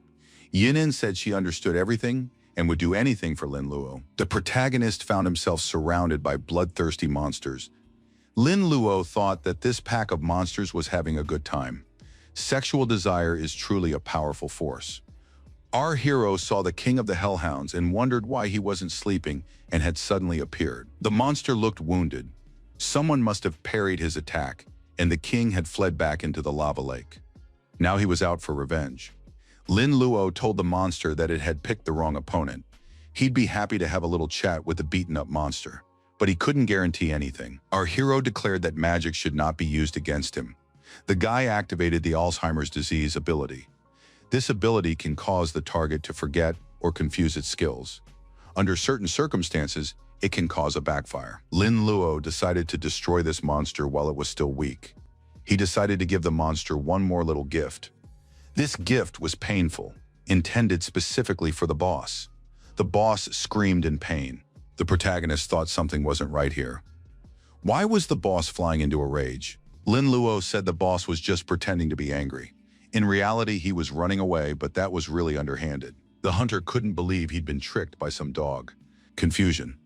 This skill can cause the target to become practically unhinged and unconsciously attack any nearby targets. Lin Luo defeated the king of the Hellhounds and earned experience points. His level has been raised to 31. The player received a magic crystal and the flaming blade equipment. Magic crystal, the life essence of high-level monsters and bosses with area of effect abilities. It can be used as a consumable item. Flame reflector is a bronze-level skill book available only to mages of a certain level. It allows the user to use their mana to summon a shield of flame around themselves. Flaming blade, enemies attacked with this weapon will be burned by fiery poison. Lin Luo said there were a lot of good items here. Could he really have been the first to defeat this boss? It's hard to kill a monster that's retreating. The protagonist realized that in any case there were only 2 hours left until the end of the exam. He needed to reach the 30th floor and complete the mission to change his profession. The woman said that the young girl Li Mei had disappeared after leaving the Tower of Trials. They hadn't been able to find her. Moran Shuyan was surprised. Could it be that Mei was avoiding her? She turned out not to be a good friend, but just an empty-headed girl. Shuyan said that her parents must be removed from their positions and the family's financial resources cut off. They must leave this city in 3 days. The woman replied that everything would be carried out. The assistant reported that she had sorted out the situation in the Tower of Trials and would now send all the information. Shuyan replied that this wasn't necessary. Dongfan Shi and Chen Pinggan should be the top priority. There was nothing else to look at there. The assistant reported that Chen Pinggan and the others had left the tower on the 28th floor. Currently, D-rank healer Lin Luo is also on that floor. Shuyan was surprised. How could this have happened? The girl added that she remembered this guy. He was on Yining's team. Judging by the timing, this poisonous mist could have been one of his abilities. Shuyan thought that she and Yining didn't know each other very well. They were just acquaintances. Lin Luo has great potential. Maybe that's why Yining likes him. The assistant asked, "Does the lady really think Lin Luo is a strong rival?" Shuyan replied, "If it's just a small cloud of mist containing viruses, then it's not that much of a threat.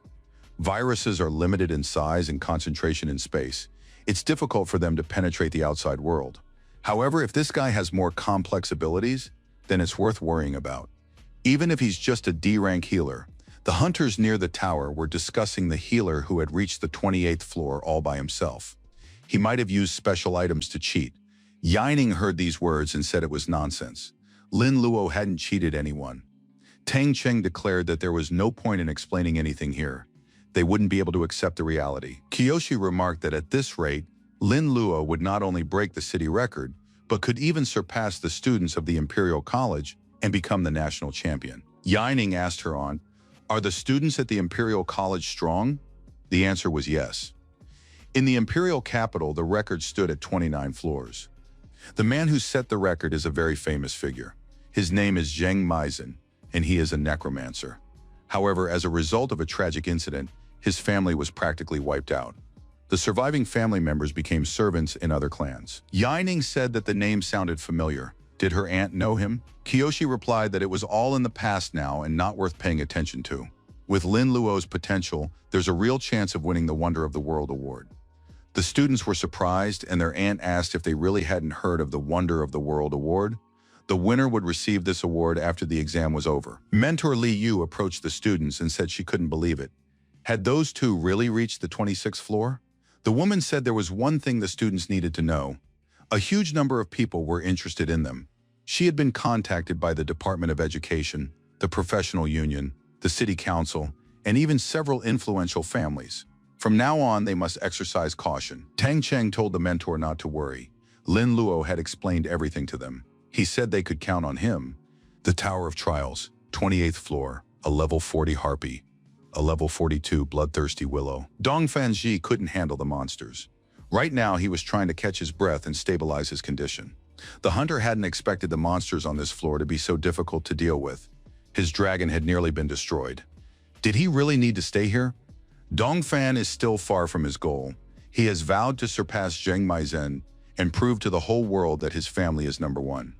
Just a little further, and he'll reach the Ice Toad's territory, Beyond that, he'll be able to see the entrance to the next level. A harpy spotted the hunter and prepared to attack. However, Dongfan noticed that the monsters had turned away and were no longer interested in him. Could they have found someone else? The hunter thought that was impossible. He was supposed to be the only one on the 28th floor. Dongfan peeked out from behind a small hill and saw that the harpies and the bloodthirsty willows were fighting each other. However, their battle looked somehow off. The harpies were bound by willow twigs around their arms and legs. Dongfan Ji thought if you looked closely, it didn't seem like a fight at all, but rather a group perversion. Among the monsters, the young man spotted another exam participant. Could it be that this whole thing was his doing? Lin Luo had said that intergender relationships were wonderful. However, interspecies ones were even better. He'd never seen animals and plants interact like this before. The sexual attraction skill is truly terrifying. The protagonist thought, if this were a normal day, he could earn a huge amount of experience while the monsters were busy with each other. But there's no time now, he needs to hurry to the next floor. Dongfan, looking at our hero, thought, what is his profession? He looks like a healer. However, healers don't possess such abilities or control. Perhaps he has a hidden profession that was previously unknown. He cannot be allowed to go any further. Dongfan Ji said that his dragon must pay the price, no matter what it takes. The hunter told the dragon that he alone must be the victor. A level 43 icy poisonous toad, these monsters were present throughout the entire frozen territory. Lin Luo had heard that this lake had originally been an ordinary one, but it had turned into a frozen lake due to a large concentration of icy poisonous toads. The temperature in the depths of the lake could reach 100 degrees below zero. If you entered it too quickly, you could freeze to death. The protagonist thought the journey would take more than an hour, but he had little time left. He would have to figure out how to deal with this. Our hero learned the skill Penicillin Defense Against Viruses. This skill passively absorbs any elemental power near the player's body. The accumulated antibodies can be actively released to form a shield with a shock-absorbing effect. Antibodies resistant to cold were generated. The protagonist was thrilled. A single passive skill had multiple effects. The cold was no longer such a nuisance. Our hero declared that at this rate, he would be able to traverse not only icy terrain, but even a magma lake, an acid sea, and the river Styx. However, the most important thing right now was to reach the next floor. Dongfan Ji couldn't figure out what was wrong with this guy. He had to use the flaming stones he'd prepared in advance to keep from freezing. Yet this healer walked right in as if the cold posed no danger to him. The hunter gave the dragon an elixir and said that the cold no longer frightened him. Now he would be able to double his strength by igniting his blood. The young man promised the dragon he would compensate for any losses caused by side effects. But later, for now they needed to destroy their opponent. There could only be one winner here. Lin Luo saw the dragon and wondered where it had come from. Wasn't this place teeming with icy, poisonous toads? Our hero realized it was a dragon cub and recalled that one of the top exam candidates had a pet dragon. The protagonist was puzzled. Why was this guy attacking him from behind? After all, he hadn't done anything wrong. Lin Luo summoned his lizard warriors and sent them into the attack. He knew the lizard warriors were no match for this dragon, but it was enough to hold it back. The skin explosion skill was activated. The protagonist realized he hadn't dealt much damage. The dragon's defense was definitely top-notch. Since the dragon had appeared here, its owner must be somewhere nearby. But where was he hiding? Lin Luo decided to use his pet to track down its owner. The dragon was attacked. The dragon returned to Dongfan. The young man wondered why the beast had ended up here. Dongfan told the dragon to pull itself together and not let its guard down. What on earth was he planning to do? The hunter realized he'd been discovered. His opponent had acted treacherously. He'd have to fight him. Lin Luo thought it would take the dragon a little time to recover. The dragon's defenses were too strong. However, Dongfan didn't have such defenses. Dongfan was outraged. How dare this healer threaten him? How dare he even try to fight him in close combat?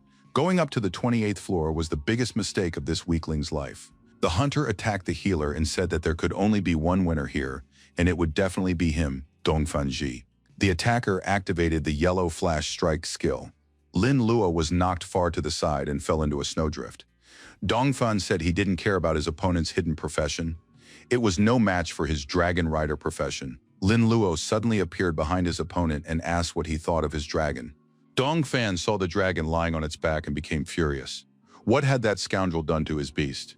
The protagonist wondered how Dongfan would be screaming right now if his tongue had been ripped out. Dongfan said he shouldn't get too cocky, since this guy had merely taken advantage of his serious injury.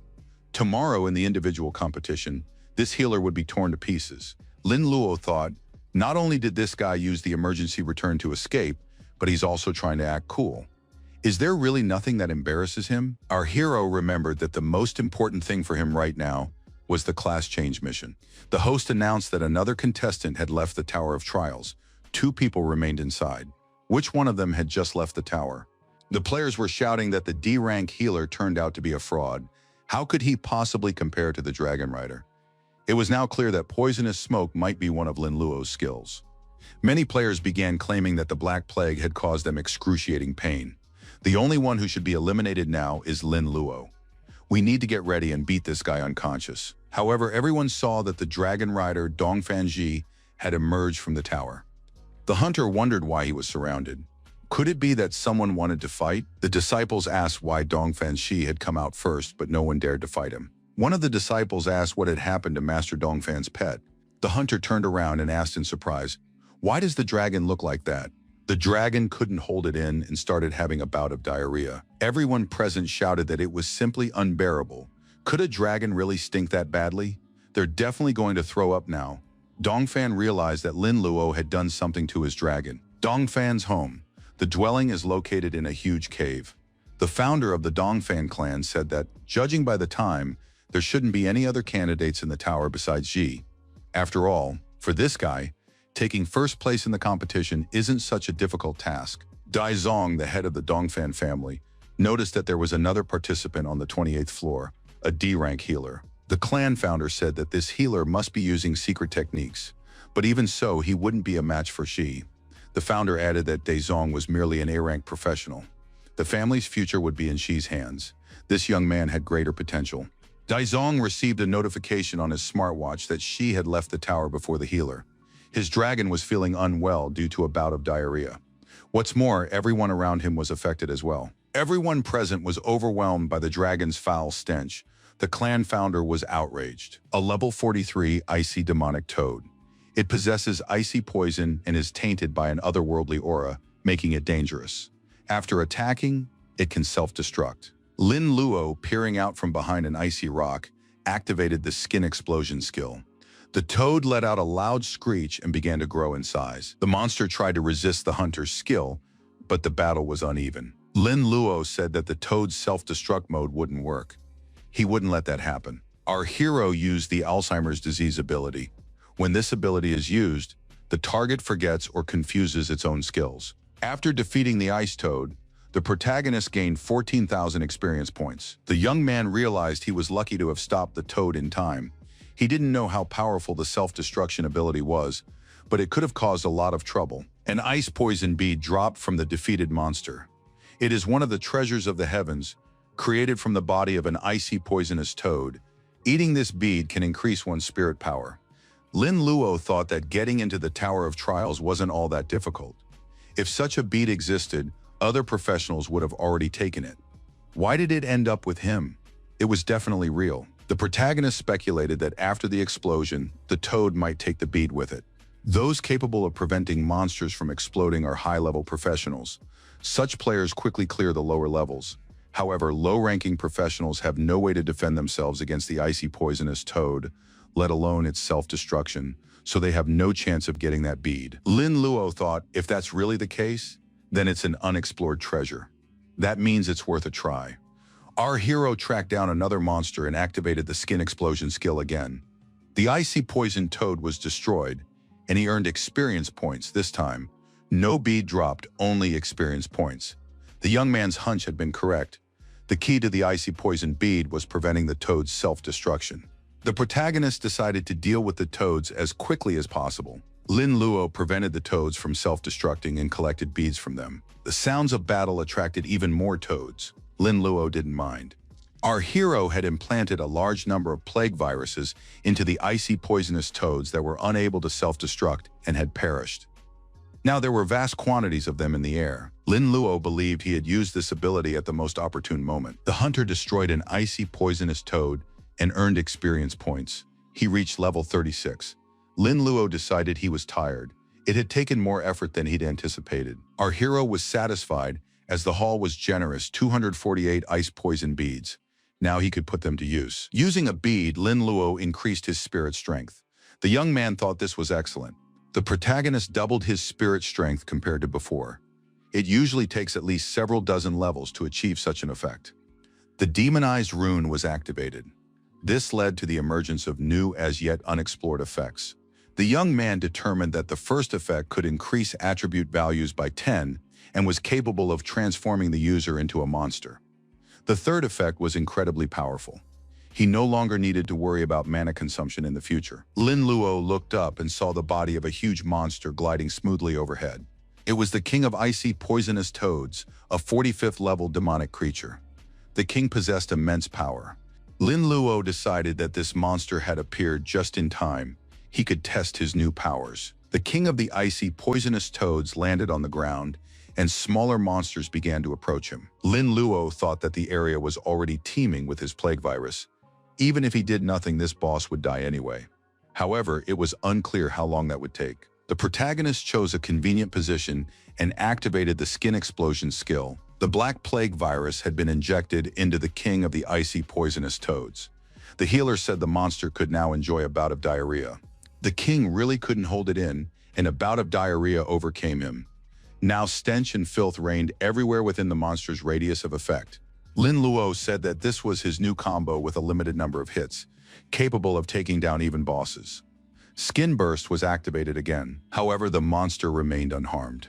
The protagonist realized that the king of poisonous ice toads was extremely powerful. He had even blocked Skin Explosion. After using the skill again, the result was the same. The monster remained unharmed. Our hero landed his next strike on the king's eyes. Now the monster would be unable to use its ability again. Lin Luo said that now it was his turn to take decisive action. The monster was in for a rough time. The protagonist summoned the lizard monsters and ordered them to attack the king of the poisonous ice toads. To avoid self-destruction mode, the Alzheimer's disease skill was activated. The king of the icy poisonous toads was destroyed, and experience points were awarded. The player received the Ice King's Iron, the Ice King's Bead, 5 skill points, the Ice King's Whip, and the skill book Frozen Light. The guy was thrilled. He'd gotten a huge haul. This kind of thing happens only once in a lifetime, and not to everyone. The Frozen Light skill book is the ability that blocks Skin Explosion. He needs to study everything thoroughly. A new base propagation ability was acquired. This is a disease in the real world, and it's incurable. Lin Luo decided that this ability could be very useful if used correctly. The Ice King's Bead is also impressive. It not only boosts spirit power, but also grants a superpower. A superpower is something possessed only by legendary professionals. Lin Luo consumed the Ice King's Bead. His spirit power increased, and the bone-piercing ability was awakened. The Adrenaline Rush ability also appeared. Adrenaline Rush accelerates breathing, heart rate, and blood circulation. Reaction speed and agility increase significantly. The degree of enhancement depends on one's spirit power. Lin Luo thought that his spirit power was already quite high. That meant it could be boosted to the point where he would have no fear of close combat. A toxicologist carefully examined Dong Fanxi's body for signs of infection. The disciples couldn't believe that this young man had been defeated by his own dragon. As expected, no one could compete with a dragon.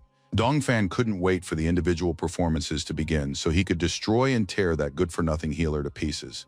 Someone in the audience noticed that the healer had already reached the 29th floor. How did the healer manage to do that? Could it be that some legendary professional helped him? Tang Chung declared that Lin Luo was truly amazing. At the moment, he was the strongest guy in the city.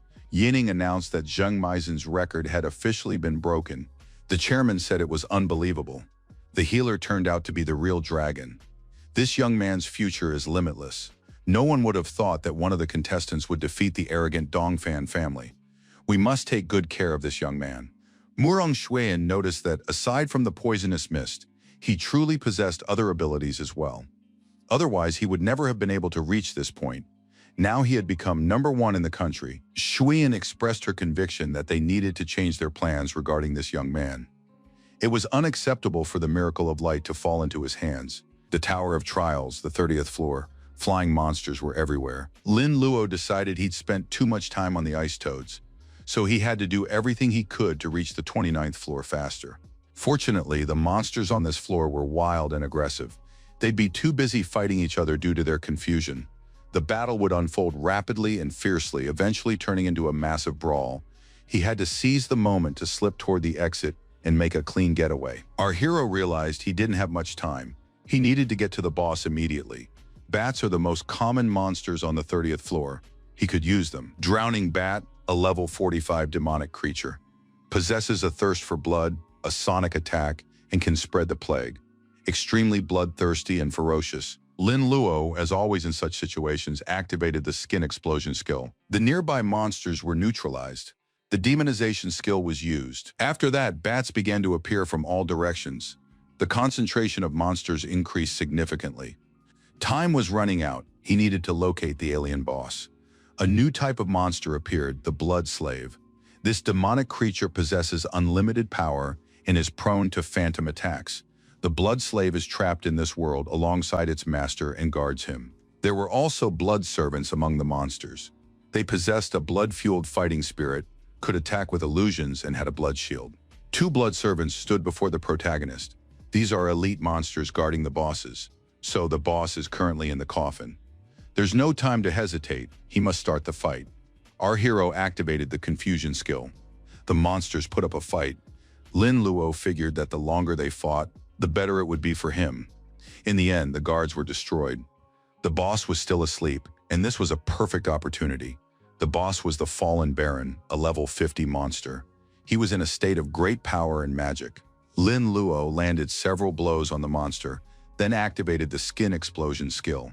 The protagonist was surprised. His attack resulted in instant destruction. But surely the boss couldn't die that easily? At that moment, something unexpected happened. Blood began to flow back into the boss's body. It became clear that he couldn't be defeated by conventional means. In response, the monster activated a sonic attack. Lin Luo leaped high into the air to brace himself and prepare for a counterattack. To act effectively, our hero was forced to use the adrenaline rush skill.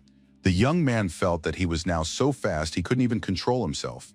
It felt as if his body was brimming with energy. Using the cloning skill, he could create 2 blood shadow clones, each possessing half the power of the original body. Lin Luo thought his pursuers were too slow. A magic-resistant shield was activated. Lin Luo told the boss that now was the time for his attack.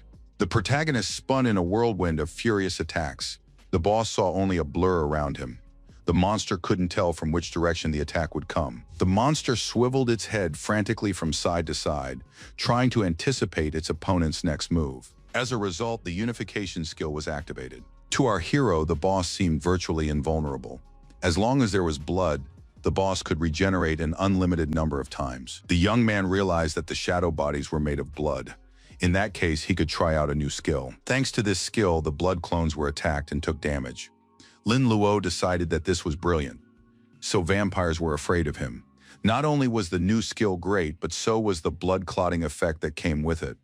Although these clones were indestructible, their bodies were made of blood.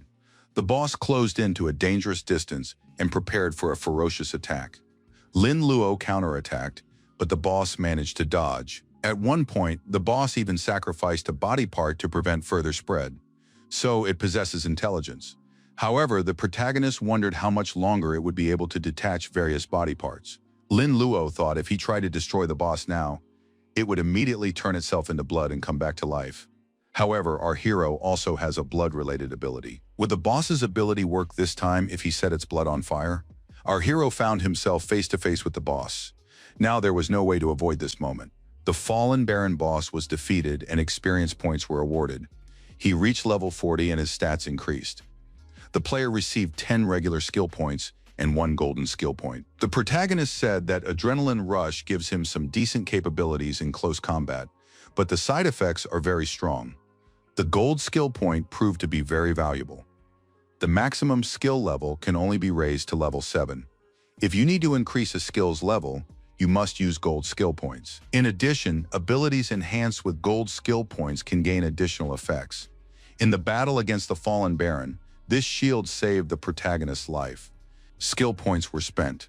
The player used a golden skill point to raise the level of penicillin virus defense to level 8 and activate the skill's special effects. Special effects: the penicillin elf obtained from the skill possesses self-awareness and can amplify all effects of penicillin protection against viruses. It can also learn its master's mutation skills and will become his most loyal companion. Lin Luo thought this was indeed a powerful helper. After all, it could learn mutation skills. The protagonist decided to call this elf Little Greenie. Lin Luo obtained a vampire core. It is created from a vampire's life force and magic and serves as a substitute for the heart. Unless the core is destroyed, the vampire will never die. The bloodline transformation item, which draws on the vampire's essence, can transform a professional's body into that of a half-vampire once used. The vampire's core is its heart. It can be used to complete a class change mission. This essence is even rarer than golden skill points. In this world, members of all professions can become half-human, half-alien by using a lineage item. By gaining additional attributes, players can learn additional alien skills and switch to special alien professions. Vampires' weaknesses are all too obvious. Lin Luo decided to keep something for himself. The player obtained the First Embrace skill book. They also received the Blood Wings and Vampire's Eye equipment. Lin Luo said this was excellent, as these two items complemented each other. They increased damage absorption and spell penetration. This skill seems very powerful, but only vampires can learn it. It's not worth changing your body just for this. Lin Luo opened his skill window and realized he didn't meet the requirements anyway, so he wouldn't be able to learn it. Our hero didn't have a vampire clan lineage. Skill learned, level 1 T-virus infection. Our hero was surprised. Had he really learned a new skill? Does this mean that the ability to alter skills can transform any ability without any restrictions? Could this terrifying T-virus really destroy the world and turn countless people into zombies? Even more terrifying is that this world is full of professionals and monsters. Lin Luo thought if professionals or monsters turned into zombies, the consequences would be too terrifying to even imagine. The skill's introduction only mentions infection, but says nothing about the ability to control infected bodies. This skill is far too terrifying. I need to find a way to fight the T-virus or control it. I should try not to use it. There were no more than 5 minutes left, but he still had to complete the profession change mission. Lin Luo successfully changed his profession to the hidden profession Evil Doctor. He received skill points as a reward. The player has mastered the single skill Irresponsible Surgery and has also received the Irresponsible Scalpel. Our hero declared that from this moment on, he is no longer a healer, but an evil doctor. He is the most evil and unprofessional doctor in history. Life is just a game in his hands, and it's entirely up to him what to do with it. The onlookers wondered why the healer hadn't come out yet. After all, time had already run out. Perhaps he was stuck and couldn't get out. Besides, monsters of this level aren't easy to deal with. The host announced that there were 2 minutes left until the end of the exam. It's hard to believe that a D-rank healer would become the top high school student. This proves once again that there are no weak professionals, only weak people. According to new information received from the school, Lin Luo's journey as a student was fraught with difficulties. This hardworking and diligent young man consistently earned some of the highest grades in every class. He is a role model. Tang Chung was surprised. Could they really be talking about Lin Luo? This guy never took his studies seriously. The guild leader was informed that the investigation revealed Lin Luo's father had died young, and his mother was merely a navigator with no notable background. The leader said they needed to find a way to recruit him. A guard reported to the leader that 7 families are currently secretly plotting against Lin Luo. A huge number of candidates infected with the Black Plague are also targeting him. The school director said these families had nothing to worry about. They were always trying to recruit geniuses. The infected participants were simply causing unnecessary commotion. Only by going through trials and tribulations would they be able to begin their journey. A guard reported that there was something else. Several fallen ones. The headmaster expressed concern. The old man thought that geniuses like Dongfan Shi came from prominent families. They were protected by powerful people, so they had nothing to worry about. However, Lin Luo is just an ordinary guy who stands out from the crowd. The consequences of him becoming a target of the fallen are simply unimaginable. The leader instructed the guard to take 2 guards to protect Lin Luo. Word came that Lin Luo had finally left the tower. Our hero stepped down to the ground. The host announced that the winner who took first place in the team challenge was D-rank healer Lin Luo. The students who had been harmed by him began to voice their discontent and threaten him with retribution. Lian Yining couldn't contain her emotions and rushed toward our hero. The girl ran up and hugged him. It didn't end there. Yining took advantage of Lin Luo's confusion and kissed him on the lips. Those present couldn't believe that the Lien family was backing Lin Luo. But in that case, it's a completely different story if such an influential family is supporting this guy. The girl savored the kiss and let go of him. Afterwards, she blushed with embarrassment. The young people stood side by side, their eyes cast downward. They didn't look at each other. Yining was the first to compose herself and said it didn't matter. She added that she was going home. Lin Luo needed to rest too. The friends were heading home that evening. Tang Cheng asked how Lin Luo had reacted to the kiss. What was Yining like to kiss? The guy added that he hadn't known their classmate was so bold. She had always seemed quite conservative. Lin Luo replied that she had done it to protect him and help him get rid of some problems. An unknown man stood in the young people's path. He asked if Lin Luo could really detect him. However, that wasn't enough. The stranger said he represented the Lian family. The head of the family had asked him to deliver a message. There was no need to meet with Yining. They couldn't be friends. The protagonist asked what would happen if he insisted on this friendship. The bystanders decided that Lin Luo might be in trouble. Should they help him? They decided not to intervene. At that moment, a huge dark spot appeared above the Lian family representative. It didn't bode well. The onlookers wondered, could this be the Lord of the Dark Mist? And had he decided to act on his own? He must have a special item that channels the Dark Mist Lord's power, allowing him to temporarily isolate the area. The deputy mayor had asked them to protect this young man, but it seemed he had been captured right before their eyes. The guards estimated that the man from the Lian family would remain with these young people within the sphere for about 5 minutes. During this time, they could attack the dark mist with all their might to break through this barrier as quickly as possible. Tang Cheng was surprised. What kind of cursed place is this? A representative of the Lian family explained that it was the dark mist. It was the ability of the leader of the fallen, the Lord of the Dark Mist. Tang Cheng said he'd heard of this Lord of the Dark Mist. 100 years ago, he had been a legendary level professional, the best among the fallen, but why had he set his sights on them? The Lian family representative said that, for Yining's sake, he would take care of this. The two of them should follow him to a weak spot in the mist. A woman appeared among the attackers. She asked, "Do these guys really still want to escape?" She had even brought the dark mist root, which had been specially created by the Lord. She couldn't let them go. The Lian family representative cursed viciously at the fallen ones. The woman said that a gold-level fighter would hardly be able to handle them. She ordered the 13th warrior to toy with this guy. The 13th warrior and the gold-level fighter faced off. Xiaoman said she'd had to go to great lengths to find Lin Luo. Wouldn't the young man like to join her in the night watch? They had an undeniable advantage.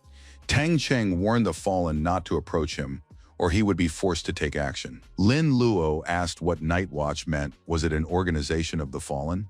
Xiaoman said he had misunderstood her. The fallen was a derogatory term. It was coined to make them outcasts. The woman added that they are in fact true saviors. To sustain life in this world and forge a new future, they believe in the evil god and accept him. For this reason, they cannot be fallen. Lin Luo asked for clarification. Why was he specifically needed? The woman replied that among the 13 masters of the Night Watch, there is an old man with poisonous abilities. He was impressed by the boy's control ability, the poisonous mist. He would like to take this boy as his disciple. The protagonist said he couldn't join this organization. Xiaoman declared that the boy had no choice. She ordered the 27th ghost to capture the young man. The ghost said that as soon as they captured him, Old Master Gu would find a way to bring him to his knees and make him his disciple. An order was issued to the ghosts of the underworld to lock up this hunter. Lin Luo wondered what the next spell to summon the ghosts of the underworld would be. The protagonist noted that they shouldn't underestimate him, otherwise they would deeply regret it. A unique skill was activated, and the ghost was immediately defeated. Xiaoman expressed her surprise. The ghost continued to scream in pain and disorientation. The woman wondered, could this really be a backfire spell? They weren't prepared for this. The guy had acted dishonorably. They couldn't count on the ghost for help.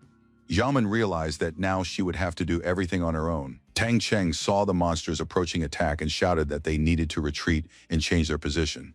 Xiaoman wondered how a healer dared to engage in close combat. She activated the skill Caressing Death. This time, the protagonist was unable to defeat his opponent and was deactivated.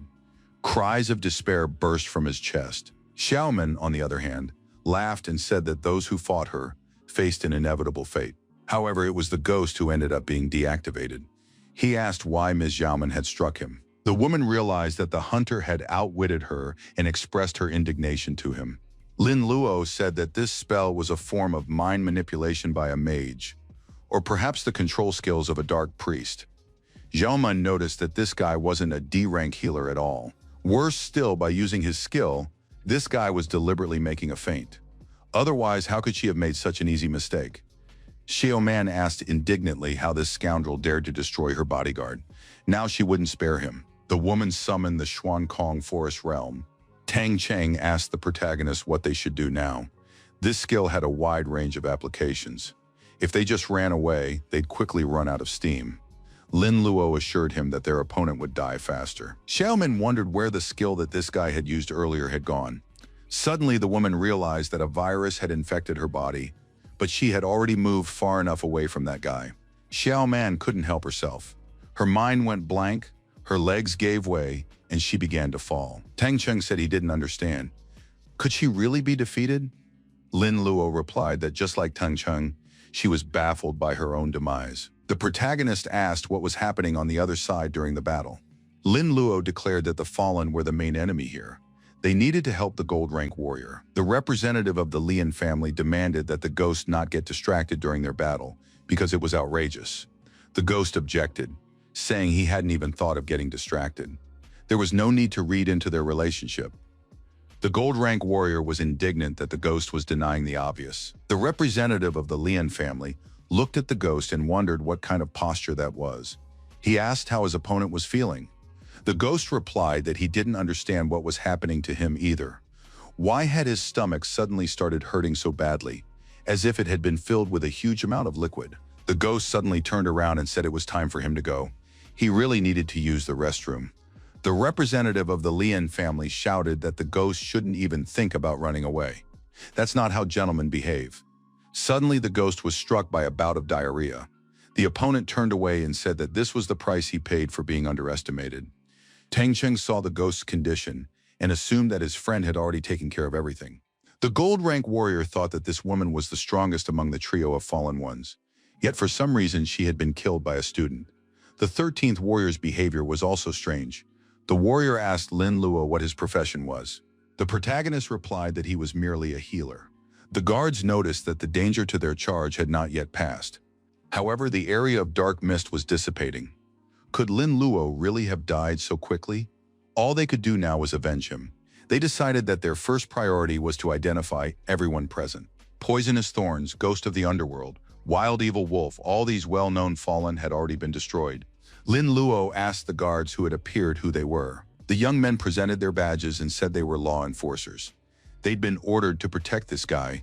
Now they wanted to know what had happened in the Dark Mist region. The gold rank warrior told the two of them to get lost. He was leaving too, since he still had business to attend to. The law keepers warned that they would continue to carry out their duties and protect this guy. He'd be fine now.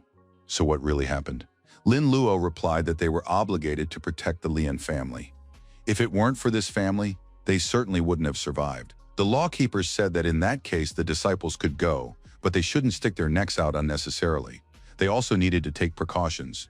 The fallen are most active at this time. One of the guardians said that this guy had clearly lied to them. Was there any point in questioning him further? Another guardian replied that they wouldn't get any more information out of him.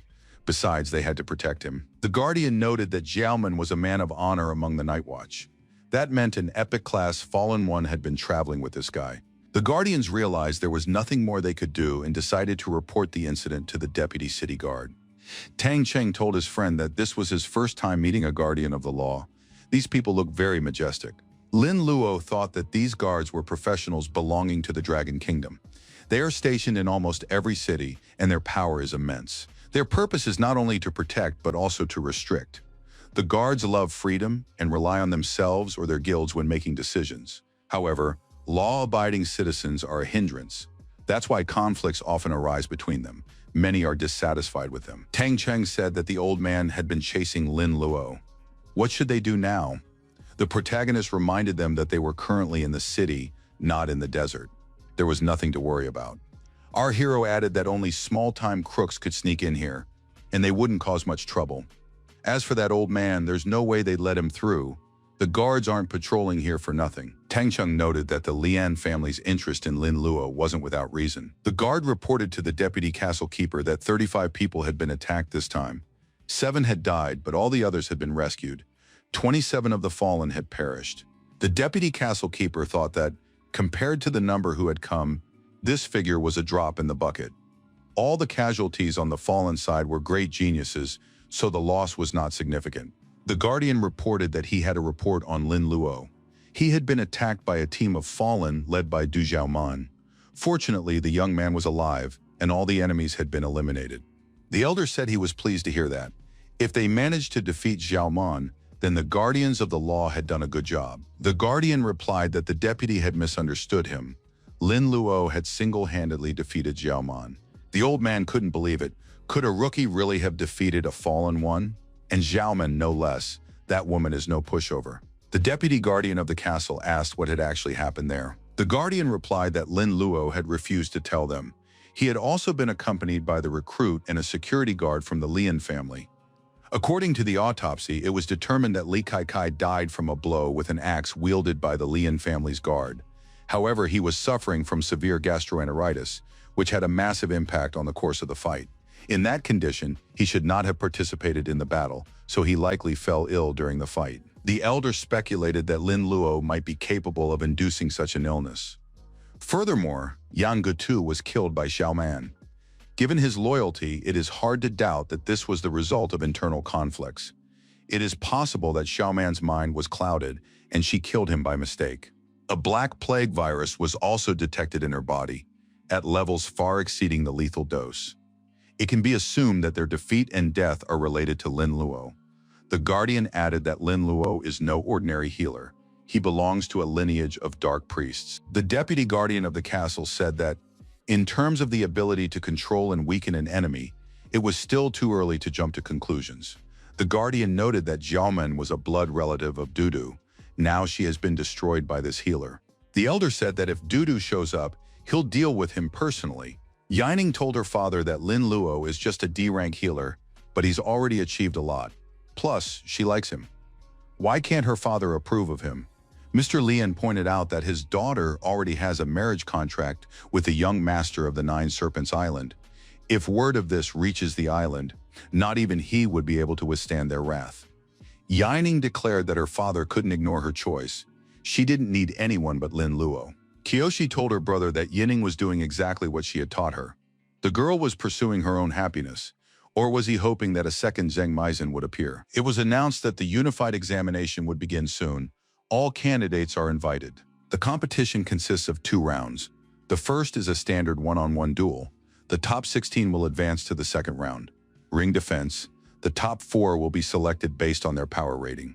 Yining told Tang Chen to try not to get eliminated in the very first round. The guy replied that thanks to his friend, he was now at the top, so there wouldn't be any problems. Tang Cheng added that they had the best one, level 22. Not like his daughter-in-law. The girl blushed with embarrassment. This guy had called her daughter-in-law again. The girl noticed that Lin Luo had heard this, but he didn't say anything. That's great news. Moron Xuan approached our hero and asked if his name was Lin Luo. The young people shook hands and the girl said she was pleased to meet him. Her name is Murong Xuan. She said she wanted to invite him to join her in a new dungeon to be the first to explore it. Lin Luo wondered why him, of all people. Xuan replied that it was a level 30 dungeon.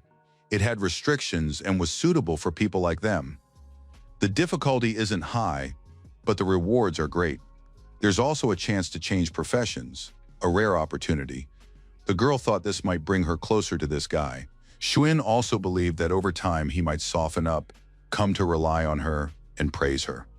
Maybe he'd even fall in love with her. Even if it didn't work out, they would become more than just friends. And that too could be considered an achievement. Lin Luo apologized and said he was declining. Moron Xuan hadn't expected that answer and was genuinely surprised. The protagonist replied that he had already advanced, so he wouldn't be able to enter that dungeon. As a novice who has reached level 30 and completed his second ascension, he has entered the Dark Iron Realm and become a true professional. Upon reaching level 50, one can undergo a third ascension and enter the Bronze Realm. The Silver Realm is at level 80, and the Gold Realm at level 100. To reach the Epic Realm, one must reach level 500. Shuyan thought that Ascension meant he was no longer a novice and was many times stronger than her, but the exam wasn't over yet. This had never happened before. Dong Fanji said that Lin Luo had gone too far.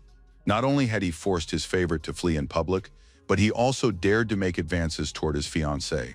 Shuyan pointed out that the Morong family had never given their consent to the marriage, so he should show more respect. Dongfan confidently declared that the girl would agree, since no one but him was worthy of her. A contestant remarked that everything in the ring was for real. Lin Luo wouldn't be able to use the tricks here that he'd employed earlier in the team competition. The protagonist asked who was standing before him. Could it really be that fly who's been pestering Lian Yining all day? If so, he'd have to help the girl get rid of this nuisance. Everyone turned their attention to the list of duel participants, which had been randomly generated. The candidates were invited to enter the arena to compete. Dongfan Shi looked at Lin Luo and said that this guy had better live long enough to face him in the arena. Then he would experience pain worse than death. Yining said that Dongfan was going too far. Maybe she should go find her father? Lin Luo replied that he could handle it himself and she could trust him. The protagonist thought that this guy had first attacked him without warning in the tower and now wanted to face him head-on. In that case, he would be destroyed. The host announced that the first match would feature D-rank healer Lin Luo and B-rank heavy hammer warrior Zhang Qi. Zhang Qi accused his opponent of forcing him to leave the trial tower early. The warrior added that today he intended to take his revenge. Zhang Qi believed he was facing nothing more than a weak healer. It would take at least a few minutes for his fog to spread. That would be enough time to destroy Lin Luo. Our hero activated the acute gastroenteritis ability and told his opponent that he was standing right in front of him. Why wasn't the guy attacking? Zhang Qi dropped his hammer and shouted that he couldn't take it anymore. The warrior was immediately struck by a bout of diarrhea. The onlookers screamed that the stench was unbearable. It smelled just like the dragon Dongfan Ji. Lin Luo's skill was truly terrifying. The host announced that Zhang Qi had been defeated. Now the arena needed to be cleared as quickly as possible. Next, Lin Luo faced off against the B-rank fencer, Sword of the Wind, Yang Xiaoxiao. The fencer activated the skill Scroll of Resistance to abnormal conditions. Then Yang Xiaoxiao took some poison-neutralizing pills. The warrior said he was now ready to face off against Lin Luo. His skills wouldn't be enough. Dongfan Ji had given him all those pills so he could put up the strongest possible resistance against Lin Luo's power. The protagonist noted that this scroll was worth a small fortune, yet this guy didn't look like a member of a noble family. Where did he get the money? Apparently Yang Xiaoxiao had found a generous sponsor. However, that didn't matter now. Our hero said if the fencer had challenged him, then he would be given the opportunity to accept it. Lin Luo thought that his level was significantly higher than his opponent's, and his instant gastroenteritis skill was at level 7. The fencer could use whatever he wanted, but victory was out of the question for him. The outcome of this fight was a foregone conclusion. The result turned out to be the same, and the spectators shouted that the stench was spreading throughout the arena again. Some spectators had come prepared and remarked that gas masks would be quite useful in this situation. The arena cleaners called it a poison gas bomb. Air freshener must be used immediately. Many noted that even with his scrolls and pills, Yang Xiaoxiao couldn't cope with such a horrific technique. This move is simply repulsive and should be banned as harmful to humanity. Spectators chanted that the environment must be saved from pollution. This skill must be removed from the competition program. A guard reported to the elder that Lin Luo had caused public outrage. The Dongfan family is vehemently demanding that the use of this skill be banned. The director said they could try banning it, but will that help? After all, this guy can defeat even the fallen.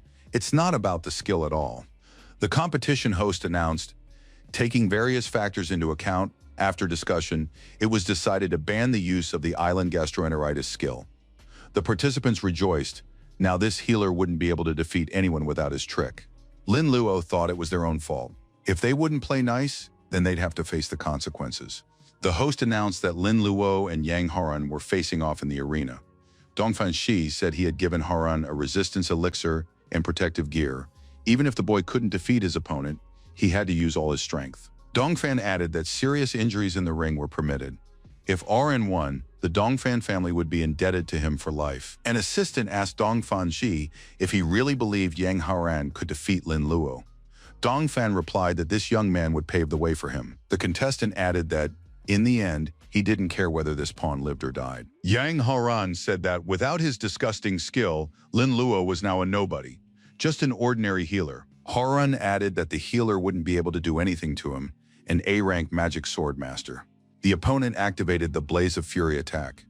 The entire arena was engulfed in flames. When the flames dissipated, Lin Luo appeared safe and sound. The protagonist asked, "Is that all this magic sword master has to offer?" Hao Ran shouted that it wasn't over yet and used the Icy Soul Strike. This was followed by the Destruction of Ice and Fire skill. The spectators remarked that this warrior could wield at least 2 elements, which was simply amazing. He possessed incredible power. Lin Luo was merely a healer, so he couldn't possibly surpass such a master. When the smoke and flames cleared, the spectators saw the healer once again, safe and sound. But how is that possible? Our hero said that now it was Yang Haran's turn to defend himself. The protagonist locked onto his opponent and decided to use his unique ability on him. Haran felt an intense itching and tingling sensation in his lower body. What had Lin Luo done this time? The protagonist replied that this was one of his skills after all. He had several of them. Our hero added that under the influence of this skill, his opponent would feel as if he were in paradise. The Syphilis Flare skill, enhanced by gonorrhea, was activated. Yang Aran screamed that his body was unbearably itchy. He no longer had the strength to endure it. The audience was terrified, as Haran's entire lower body was already bleeding from scratching. What was happening to him? Yang Haran activated the Rapid Frost skill and said that his opponent wouldn't be able to defeat him with just that. Our hero wondered, if this keeps up, won't his opponent's private parts freeze? Yang Haran shouted that he would destroy this healer first, before anything like that could happen. Lin Luo pointed out that freezing only weakens the problem, but doesn't eliminate it. Besides, he could add even more. The competition host announced that Yang Haran had lost consciousness. Lin Luo had won again. The surgeon examined Haran's body and said that young people these days don't know how to control themselves. At that age, they get involved in all sorts of things, pushing their bodies to such extremes. The injured man asked the doctor if there was any hope of restoring the use of his lower body. The doctor replied that they had tried every kind of healing magic, but to no avail. The only chance to save his life was to amputate that part of his body. Hao Ran had no choice, and the surgeon performed his medical duty. The battles in the arena continued. Dong Fan and the others watched as events unfolded. At that moment, a call came in. Dong Fan was informed of the incurable nature of the injury and the need for immediate surgical removal. The young man said that he would be more careful now when he faced Lin Luo. Now many participants were discussing the fact that Yang Haran had suffered an irreparable injury and had to undergo surgery. It's best not to provoke Lin Luo. Arena number 5. Murong Xuan prepared for battle. The girl said that Li Mei wouldn't be able to hide from her anyway. Did she want to say her final words? Li Mei said that what she hated most was her opponent's arrogant attitude. Xuan doesn't take anyone seriously. Today she will win and pave the way to victory for Dong Fanji. Murong said that today she would show Li Mei what it means to be strong. She even wondered whether her opponent thought too highly of herself or too poorly of her. Li Mei shouted at Xuan to stop looking down on everyone. The exploding fireball skill was activated. Xuan dodged the attack and said it was too weak. Murong used the Holy Light of Justice skill. A bright flash illuminated everything around them. The tournament host announced that Murong Xuehin had won. The girl had used a hidden S-rank profession, Angel. Li Mei told her opponent that her victory meant nothing. She would never give in, and the rivalry would continue. Murong Xuan looked her rival in the eyes and exerted mental pressure on her. Afterward, Li Mei asked her mistress to give her an order. Xuan ordered Mei to report in detail everything she knew about Dongfanji. She expected the report in half an hour. The girl realized that the duration of sacred light coercion control varied, depending on the difference in strength between the two sides. For the next 3 days, she would be her most loyal follower. That would be enough time to obtain the necessary information. The host announced that the top 4 rising professional newcomers had been selected. All 3 opponents were cautious about the upcoming battle. Lin Luo was surprised. Why didn't anyone want to compete against him? The participants shouted that Lin Luo's methods were too cruel and inhumane. No one wanted to fight him. All his abilities should be banned due to the extreme danger they posed. The protagonist thought this reaction was caused by the consequences Yang Haran had suffered after his last battle. Fan Yuan, an A-class forbidden spellcaster, appeared in the arena. The warrior said he was there to fight this healer. Lin Luo was surprised. Could it be that this Fan Yuan wasn't afraid of him? His opponent replied that no matter how twisted an attack might be, as long as it was blocked, there was nothing to fear. Within a distance of 10 centimeters, he was invincible. He had emptied his 5 senses and was ready to resist anything. Fan Yuan activated the skill uniting heaven and earth prison. Our hero found himself surrounded within the radius of his opponent's skill. Lin Luo felt it was difficult to move, as if he were stuck in a swamp. Apparently a control skill had been used. The protagonist said that his opponent was setting up shields and controlling them from a distance. Could he really be that afraid? Fan Yuan said that this was a combination of the 5 Qi, the 4 Cs, and the calm flow. He was a master of forbidden spells and could not be afraid of a mere healer. Insinuations are out of place here. Fan Yuan activated a thunder strike and noticed that the natural elements obeyed his command. Defense, control, and attack. 3 actions were executed simultaneously. Spectators noted that his skills were not only fast, but also possessed immense power. That's what an A-rank profession means. Now the healer will be struck by lightning. Lin Luo wondered, is his opponent pulling tricks or actually fighting? How many more abilities does he have, and when will he be done? Our hero declared that it was time for him to act. Fan Yuan activated the cold antibody defense skill. Lin Luo used the Alzheimer's disease skill. The opponent continued to defend vigorously, employing metal, wood, water, fire, and earth, all 5 elements. However, the very next moment, Fan Yuan could no longer remember. What was that 5-element spell? How could that be? Next, the protagonist used the skin explosion skill. It was a tried-and-true technique. The spectators were surprised. What was going on there? Didn't Fan Yuan have the upper hand? Why did he suddenly explode? Could this really be the healer's doing again? The protagonist wondered why the mage had fallen before he even took a step. Didn't he have any more abilities left? Fan Yuan knelt in the middle of the arena before his opponent. His strength was fading. Lin Luo wondered how many skills this guy still had left. Could they keep going? Fan Yuan thought he wasn't going to stop there. However, if he used that ability, he'd have to pay dearly. The spectators knew the mage was about to lose, but he wasn't going to accept defeat. You shouldn't mess with Lin Luo like that. The spectators speculated that Fan Yuan might face a fate worse than Yang Haran's. Why did he provoke Lin Luo? Fan Yuan raised his hand and declared that he was giving up and accepting defeat. He realized that this was just a game and that he didn't need to risk his life. After Fan Yuan's defeat, no one else dared to face Lin Luo. This allowed him to easily advance to the finals. Moran Xuan, Dongfan Shi, and Chen Pinggan passed their trials and advanced to the next round. The elder wondered just how many more tricks this young man had up his sleeve. As a result, he might very well end up being the winner. Many families are eager to get their hands on these miracles of light. What would the family heads' faces look like if a healer came along and took it all away? One of those present looked at the protagonist and thought, could this guy have taken care of his niece? The old man's actions were too delicate, so he sent him, the elder, to handle this trashy business. Dongfan Shi told the defeated mage that his family had given him tremendous support, yet Fan Yuan had repaid them with defeat. The young man replied that he had indeed tried his very best, but the healer had proven to be stronger. It had been impossible to break through his defenses in battle. Fan Yuan added that Lin Luo's level was equivalent to the 30th, and on top of that, he had completed his second transformation. Dongfan was surprised. Where had Lin Luo gained so much experience? It seemed they would have to fight him as if he were a boss. Lin Luo and his friends were returning from the competition, making their way through the city. Yining said she had tried her hardest and even pushed beyond her limits, but she still lost. The protagonist remarked that she had been magnificent and that Morong had won solely because of her profession. Lin Luo asked how Yining had even chosen her as an opponent. He thought Chen Ping'an was better than her. Yining admitted that she didn't want to lose to Xuan. Yining understood that Xuan had come that time to steal Lin Luo away from her. So it was impossible not to be angry with her, but they were still friends. The girl said goodbye and mentioned that her house was just around the corner.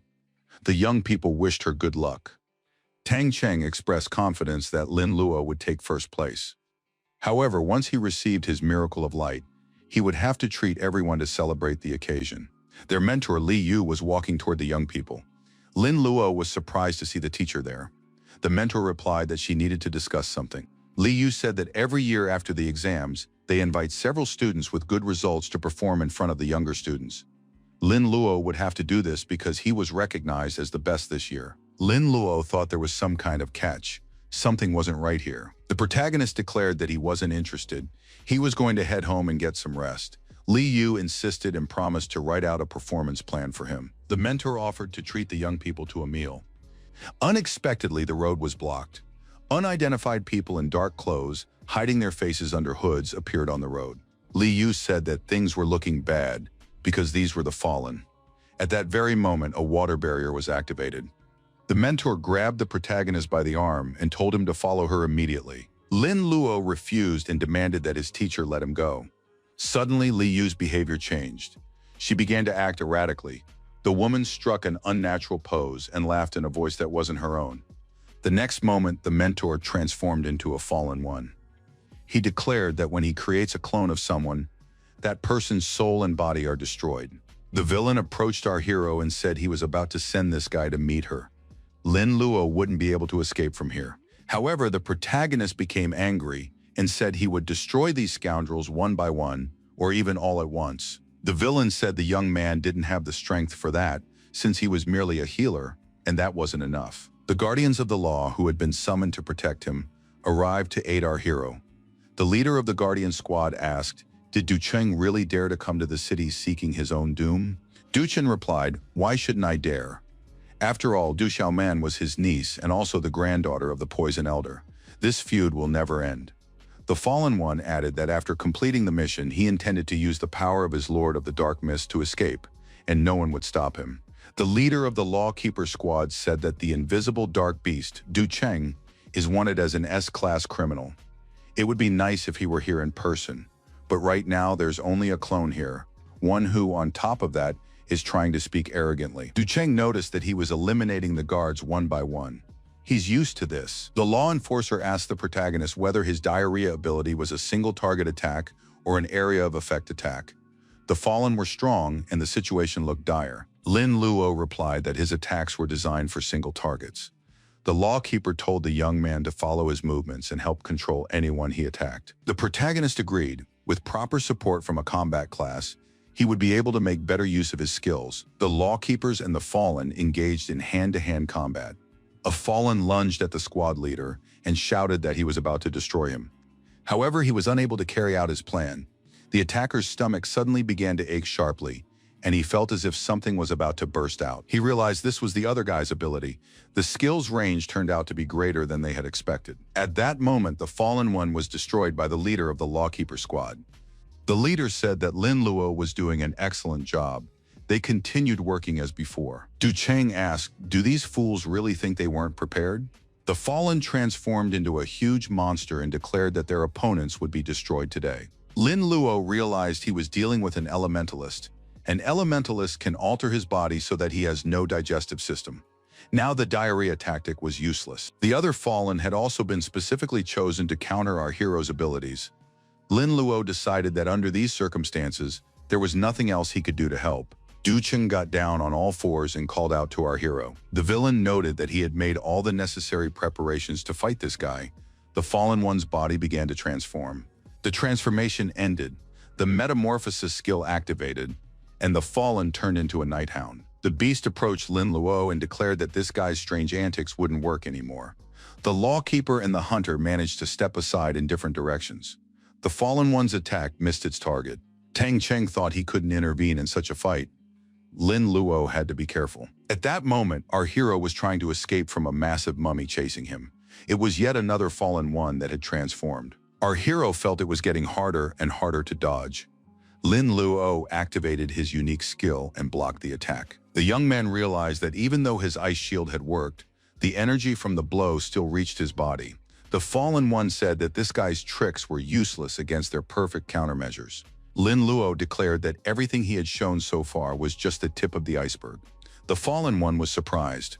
Could a small scalpel, resembling a toothpick, really be used as a weapon? The protagonist told his opponent not to worry. First, he wanted to perform a small test operation. A warning about accidental disability appeared. The target accidentally loses their arms, legs, eyes, ears, and other body parts, after which they become incapacitated. The Fallen One didn't understand what was happening. Where were his body parts going? Du Cheng thought that with a single strike, this guy had managed to sever a body part from the giant wind elemental. How was that possible? What tricks was he using now? Next, Lin Luo activated his Blood Wings gear. Our hero used his wings to approach the giant and said he was now ready to begin the actual procedure. Lin Luo congratulated his opponent on becoming his new patient. The giant complained that his nose was sticking out of his chest. Reports came in of accidental deformation and the random rearrangement of his organs. Du Cheng asked the giant if he was alive and if everything was all right. The elemental giant replied to the elder that his mouth was now in a different place, making it difficult to converse. The giant added that he couldn't feel anything and couldn't move. He didn't even feel pain but didn't know how to recover. However, since this guy is a spellcaster, his death might restore everything to its original state. Du Cheng said he would now attack the healer, because as long as that scoundrel's scalpel didn't touch him, he would be safe. The protagonist turned his attention to the leader of the fallen and said it was now this little beast's turn. Du Cheng summoned the dark beast to emerge. Huge black birds appeared overhead, looking aggressive. Lin Luo hadn't expected his opponent to be a summoner. The law enforcer shouted for Lin Luo to run away immediately. Du Cheng is an S-rank wanted criminal. He's a higher-level opponent than the rest of the fallen. Even as a clone, he's dangerous and practically invincible. The beast laughed and said he was the progenitor of the invisible dark beast. Lin Luo wouldn't be able to escape him. The protagonist replied that he had no intention of running away. Did Du Cheng actually enjoy breeding monsters? Lin Luo said that in that case, he would even help the fallen one with this endeavor. Du Cheng couldn't believe it, but something unexpected happened. The black birds engaged in battle with the unseen dark beasts. The fallen one was furious and didn't understand what was happening. Why were the dark beasts behaving this way? Tang Cheng said that this skill was too cruel, and that he too wanted to learn such an ability. Du Cheng shouted for them to immediately stop their rampage and destroy that good-for-nothing. However, the beast did not respond to his orders. Worst of all, Du Cheng also wanted to join them. The lawkeeper declared that a mere elementalist wouldn't be able to stop him. Du Cheng would be destroyed today. The beast tried to stop the lawkeeper's attack, but the opponent's sword pierced its paw. Lin Luo thought that Du Cheng wasn't an elementalist, so he could accept his special gift. Du Cheng declared that if it weren't for this clone's weakness, the lawkeeper wouldn't dare fight him. However, the beast sensed that his condition was deteriorating faster than expected. Du Cheng realized that the elementalist he had hastily brought in to confront Lin Luo wasn't very strong. If the remaining two were defeated by the guards, he would find himself surrounded. Du Cheng made the only right decision to flee.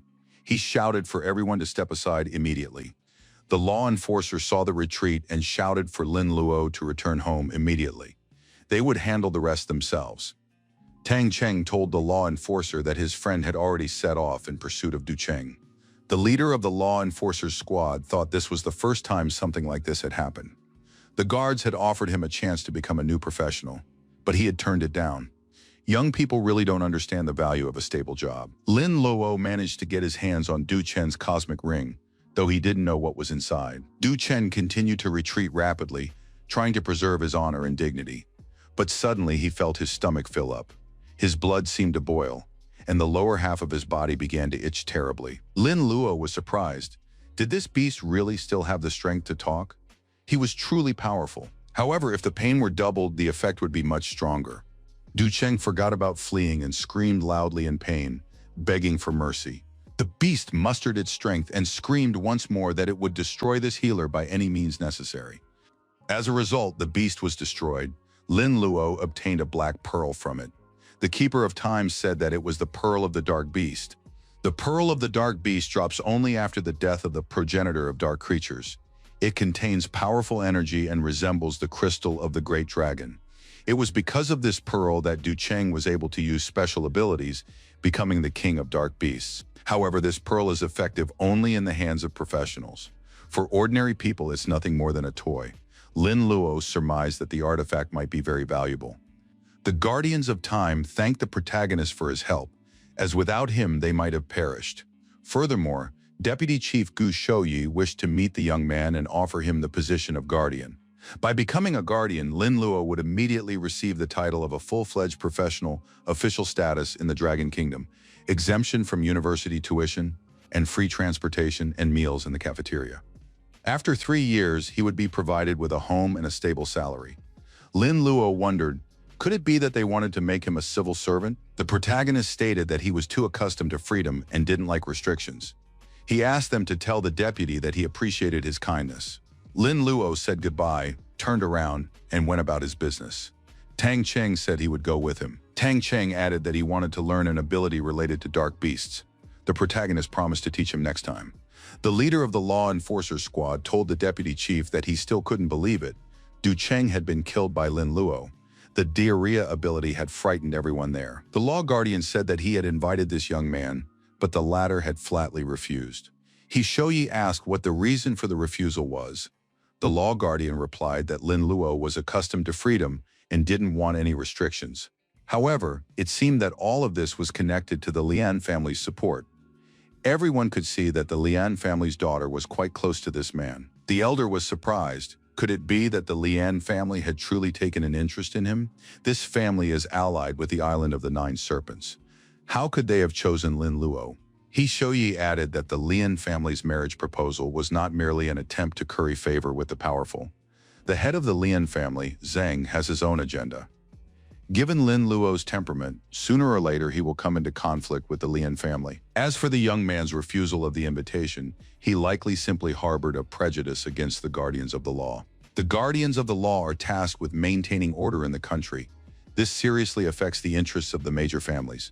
However, these families think only of themselves and do everything possible to evade oversight.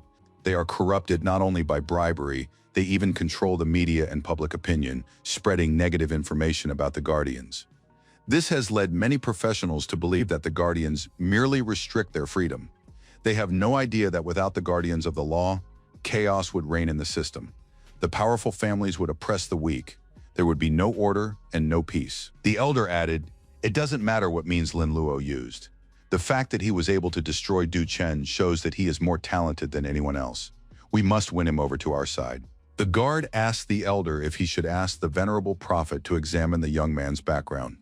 With his power, he can see everything, from skills and items to memories of the past. The old man refused. When they do something, they have their own purpose. Lin Luo is already opposed to them. If they did that, the young man would easily become their enemy. The lawkeeper said that in that case, he should speak with Lin Luo once more. He Shoyi declared that he would do it himself. The old man reminded him that Lian Zheng was one of the few epic-level professionals in the city, the Storm Lord. The invasion by the foreigners is approaching. Families have prospered thanks to the country's blessings.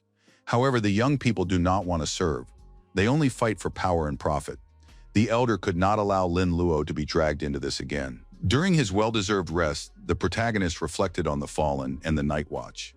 The Fallen have formed several organizations because they believe in different gods. The Night Watch is one of the strongest forces opposing these Fallen. The protagonist realized that he had destroyed Du Xiaoman and Du Cheng. The battle with the Night Watch would never end. The young man saw no point in looking so far into the future right now. The best course of action was to become as strong as possible.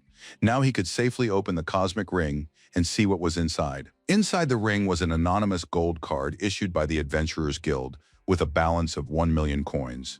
Lin Luo thought to himself that he was now fabulously rich. The protagonist looked around carefully.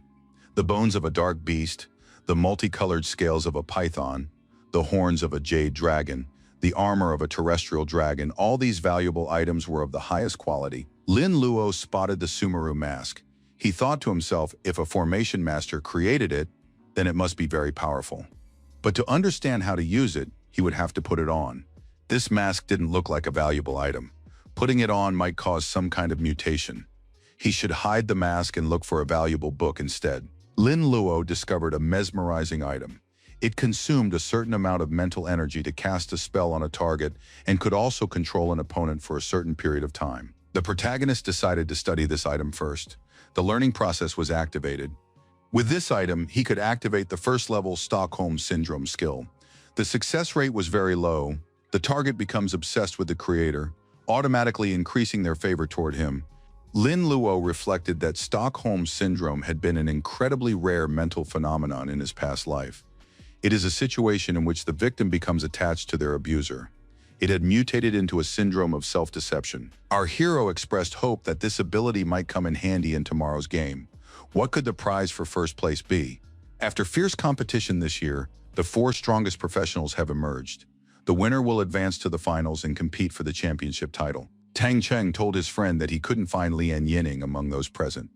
None of their classmates had seen her either. Lin Luo said he hadn't received any calls or replies to his messages.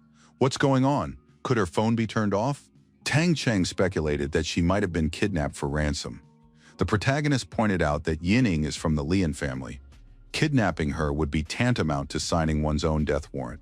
The 4 participants were invited to enter the arena. Tang Cheng declared that it was time to go. Lin Luo said that in that case, he would talk to the girl after the match. In arena number 1, the healer Lin Luo faced off against the dragon rider Dongfan Shi. This time, the dragon looked stronger and bigger than before. Its owner must have stuffed it with various items beforehand, since he could afford to do so. Ji Shouyi noted that Dongfan Ji's family had spent a fortune to secure his victory in the championship. Now, all eyes are on Lin Luo. A security guard noticed that last year's top 4 students all came from wealthy families. This year, however, an ordinary guy had emerged. It's only natural to attract so much attention. Lin Luo even had fans. The leader of the law enforcement squad reported to Deputy Chief Gu Shouyi that he had just received news from Lianzheng. They had left Binhai City and were heading out to the open sea. The elder said that was exactly what he had expected. Lianzheng had finally made his move. The elder recounted that many years ago in the Starry Sea, Lianzheng had encountered the Lord of Storm Island, one of the 7 emperors of the deep. He had taken a precious item from the island that allowed him to change his profession. Lianzheng used this item to enter the epic realm. After that, he was given the title Lord of Storms. The guard pointed out that Lianzheng was, first and foremost, a professional in the epic realm of the Dragon Empire. Wouldn't the Empire protect him?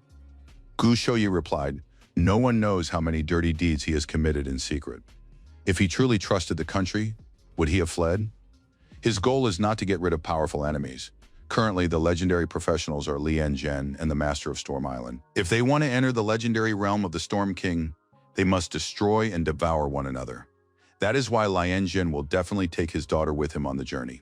Ji Shouyi added that his goal is to use his daughter to conquer the 9 Serpents Island and rely on the 7 emperors to deal with them. The squad captain asked, are they really just going to let them get away? If Lian Yining were taken, Lin Luo would be furious. The elder replied that there was no need to worry about that. The 9 Serpents Island wasn't so easy to conquer. Gu Shouyi added that the day before he had requested that the youngest master of Serpent Island be selected as a trusted representative. The elder added that the request had been approved that morning. Soon, once he arrived in the Dragon Empire, he wouldn't have a chance to marry Lian Yining. The lawkeeper remarked that the leader had gone to great lengths for Lin Luo's sake. The elder replied that this young man was worth it.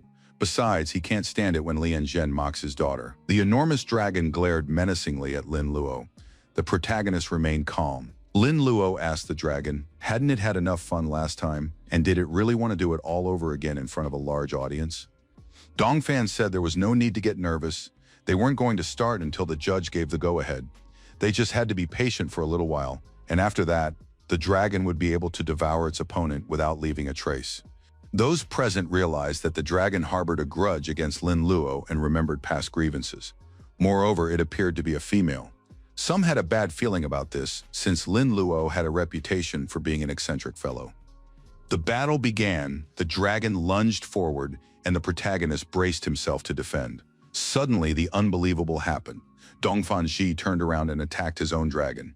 Those present assumed he was under a mind control spell and had mistakenly taken the dragon for an enemy. After the attack, Dongfan said he had been under the influence of his opponent's skill. He didn't want to harm the dragon. After all, they were partners. Dongfan He noticed that the seal on his contract with the dragon was beginning to crack. He couldn't repeat this mistake. If the seal shattered completely, the dragon would abandon him. He'll have to play his trump card early. Dongfan added, even if his opponent is level 30 and has changed professions, it means nothing. He'll show him what a difference family background makes. The spectators agreed that Dongfan He's gear was the best of the best. Its stats and durability were exceptionally high. Did he really spend so much money just to deal with Lin Luo? The protagonist challenged his opponent to see which was more powerful, his level or Dongfan Ji's items. Dongfan approached Lin Luo and told him that his efforts were futile. He had taken a huge number of antiviral pills in advance and received several vaccinations against diseases. The healer's cheap tricks wouldn't work on him anymore. Lin Luo dodged his opponent's attack by activating an advanced maneuver. Dongfan grew angry. How could an ordinary healer be more agile than him? The spectators were amazed. Could the healer really be that fast? How did he achieve such speed? The head of the rival family speculated that the healer had overexerted himself and used a special skill that provided a brief burst of energy. Everyone noticed that Dongfan Ji suddenly froze in place. He couldn't move. Lin Luo admitted that, due to the vaccine and magic-resistant items, his skills were indeed ineffective against his opponent. However, there is no vaccine for the sexual desire skill. Now Dongfan can enjoy himself. The young man looked at his dragon and imagined it as a woman. He said she was enormous and magnificent. Everyone watched as Dongfan rushed toward the dragon and told this beauty to play with him. The spectators were astonished. What was going on here? Could it be that Lin Luo really did that to his dragon? Those present called the warrior pathetic and foolish. He was so aroused that he didn't even spare his own dragon. After all, they had been battle partners for so long. Wasn't Dongfan the dragon rider? Now that phrase had taken on a whole new meaning. The dragon let out a loud roar and threw its master to the ground. Dongfan didn't understand what all the fuss was about. After all, he'd had nothing but good intentions. He approached the dragon again and promised not to harm it. The dragon, in the form of a young woman, said she didn't want that. However, the warrior refused to listen. Dongfan declared that the beauty shouldn't hold back. He wasn't going to give up so easily. The dragon seized the warrior and roared loudly. Everyone could see that, thanks to the dragon's loyalty, it was deliberately holding back its power so as not to destroy Dongfan Shi. If it had been anyone else, the warrior would already have been destroyed. However, dragons are proud and majestic creatures. The head of the Merong family, Mr. Chung Fu, asked in surprise why Xue Hen was there now. The girl replied that Chen Pinggan might be strong, but he was certainly no match for her. Her duel was already over, and she was free until Lin Luo won the battle. The niece suggested that Lin Luo's battle was so captivating that her uncle couldn't take his eyes off it. Chung Fu confirmed this. A desire for one's own protege happens once in a century. Xuan thought that even if Dongfan was weaker, he couldn't be that bad. He must be under the influence of some kind of illusion. The fact that he had fallen under such a powerful illusion showed that he was a playboy who secretly craved beauty. The head of the family said he had wanted to marry his niece off to Dongfan Ji, but hadn't expected things to turn out this way. He would immediately send someone to reject the Dongfan family's marriage proposal. The girl was delighted. Xue Hen said that the Dongfan family had lost all face today. The young master of the Dongfan family's behavior was beyond the pale. For the future heir to want to mount a dragon right in public was humiliating. The head of the Dongfan family was furious. His aides reported that she was definitely under an illusion spell. They suggested conceding defeat immediately. Otherwise, the family would lose face, since the entire country was watching the tournament broadcast. The head of the family said that the Dongfan family had already lost face. Admitting defeat would only make matters worse. They could only rid themselves of the disgrace by winning. Consigliere asked why the head of the family wouldn't let her cast the spell. The man replied that if she cast a spell on Lin Luo, he would notice it. If he reports it to the deputy guard, they'll be in huge trouble. Besides, they need hair and personal belongings to cast the curse. The woman said she didn't need Lin Luo. She wanted to dispel the illusion affecting Mr. Shi. The head of the family agreed it was a good idea. Consigliere could proceed. The man noted that Lin Luo was quite foolish. He was fighting the dragon instead of attacking the defenseless Shi. As long as the illusion on the dragon hasn't been dispelled, the young master still has a chance. Lin Luo activated the skin explosion skill over and over again, trying to defeat the enormous dragon. The dragon fought back from both sides, and Lin Luo was forced to retreat temporarily. Our hero noted that the dragon was extremely powerful, high health, high resistance, and a powerful attack. Although it was just a young dragon, it could be used to his advantage. Lin Luo thought that, despite his numerous attacks, Stockholm Syndrome still hadn't taken effect. The odds were too slim. He needed to continue the fight, and then, if that didn't work, switch to tougher tactics. Dongfan Shi began to get nervous. He said that this girl was toying with him, and his patience too had its limits. The warrior swung his weapon and declared that he had no intention of giving up on his desire. He would definitely get what he wanted today, and no one would stop him. Those present noted with regret that in a fit of unbridled passion, Dongfan Ji had thrust his spear into the dragon's rear. The dragon raised its head and let out a desperate scream. Consigliere began casting her spells. Dongfan Ji began to come to his senses. The feeling of passion gradually left him. The young man looked at the world through different eyes. He looked around and asked where that stunning beauty had gone. He thought with horror, could his dragon actually be that very beauty? But that seemed absolutely impossible and unbelievable. The warrior burst into tears and told the dragon he was ready to explain everything. It had all been a misunderstanding. The young man knelt, reaching out his hand toward the dragon. He pleaded for reconciliation and mutual understanding. The dragon turned, flapped its wings, and began to gain altitude. It was flying away forever. Dongfanji shouted for the dragon to return immediately. It was not just a request, but an order.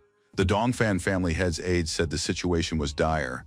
The contract seal had been broken, and the dragon had flown away. The young people said that dragons live for an extremely long time, long enough to protect the family for 1,000 years. This is the key to the clan's success, and even the ancestors held it in high regard. The head of the family declared that the battle was over. Ji had lost. Now the dragon must be brought back. An aide reported to the elder that the members of the Dongfan family had suddenly left. They had decided to renounce the miracle of light. Jishoyi surmised that the head of the Dongfan clan wanted to retrieve the dragon, but now anyone could try to claim it for themselves. The chairman of the law guardians issued an order to all guards. They must locate the dragon's whereabouts. The woman said she had come here to sort everything out, but she hadn't expected such an opportunity to arise. She added that if she obtained the dragon crystal, she would definitely be able to reach a higher level. They needed to find the dragon as soon as possible. Dongfan Ji remained in the arena, face-to-face with his opponent. He was trying to steady his breathing. The warrior shouted that he would destroy Lin Luo with his own hands. The protagonist noted that he hadn't borrowed any money from his opponent. Why was the man shouting so loudly? Dongfan rushed at the hero with an unquenchable desire to destroy him. Those present were surprised. Could it be that young Master Dongfan had such a hobby? He had repeatedly desecrated the dragon. Not every pet could withstand that. Dongfan Ji heard all the talk about himself from those present. In a rage, the warrior activated the Golden Thunder skill. An ice block appeared between the rivals. Dongfan thought it was impossible. His most powerful strike had been blocked by the healer. Lin Luo said he'd like to play around with his opponent some more, but he was in a hurry right now. The protagonist suggested ending the duel quickly. The spectators saw a scalpel in the healer's hands. Could this really be his real weapon? Dongfan laughed, thinking his opponent was about to pull off something incredible. How could a scalpel be used as a weapon?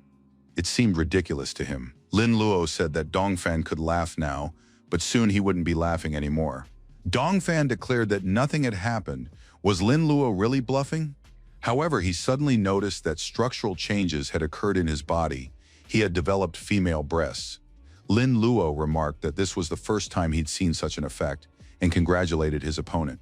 The protagonist added that new horizons were opening up for Dongfan Ji. Reports came in about an accidental gender change. Viewers noticed that one of the participants had turned into a girl.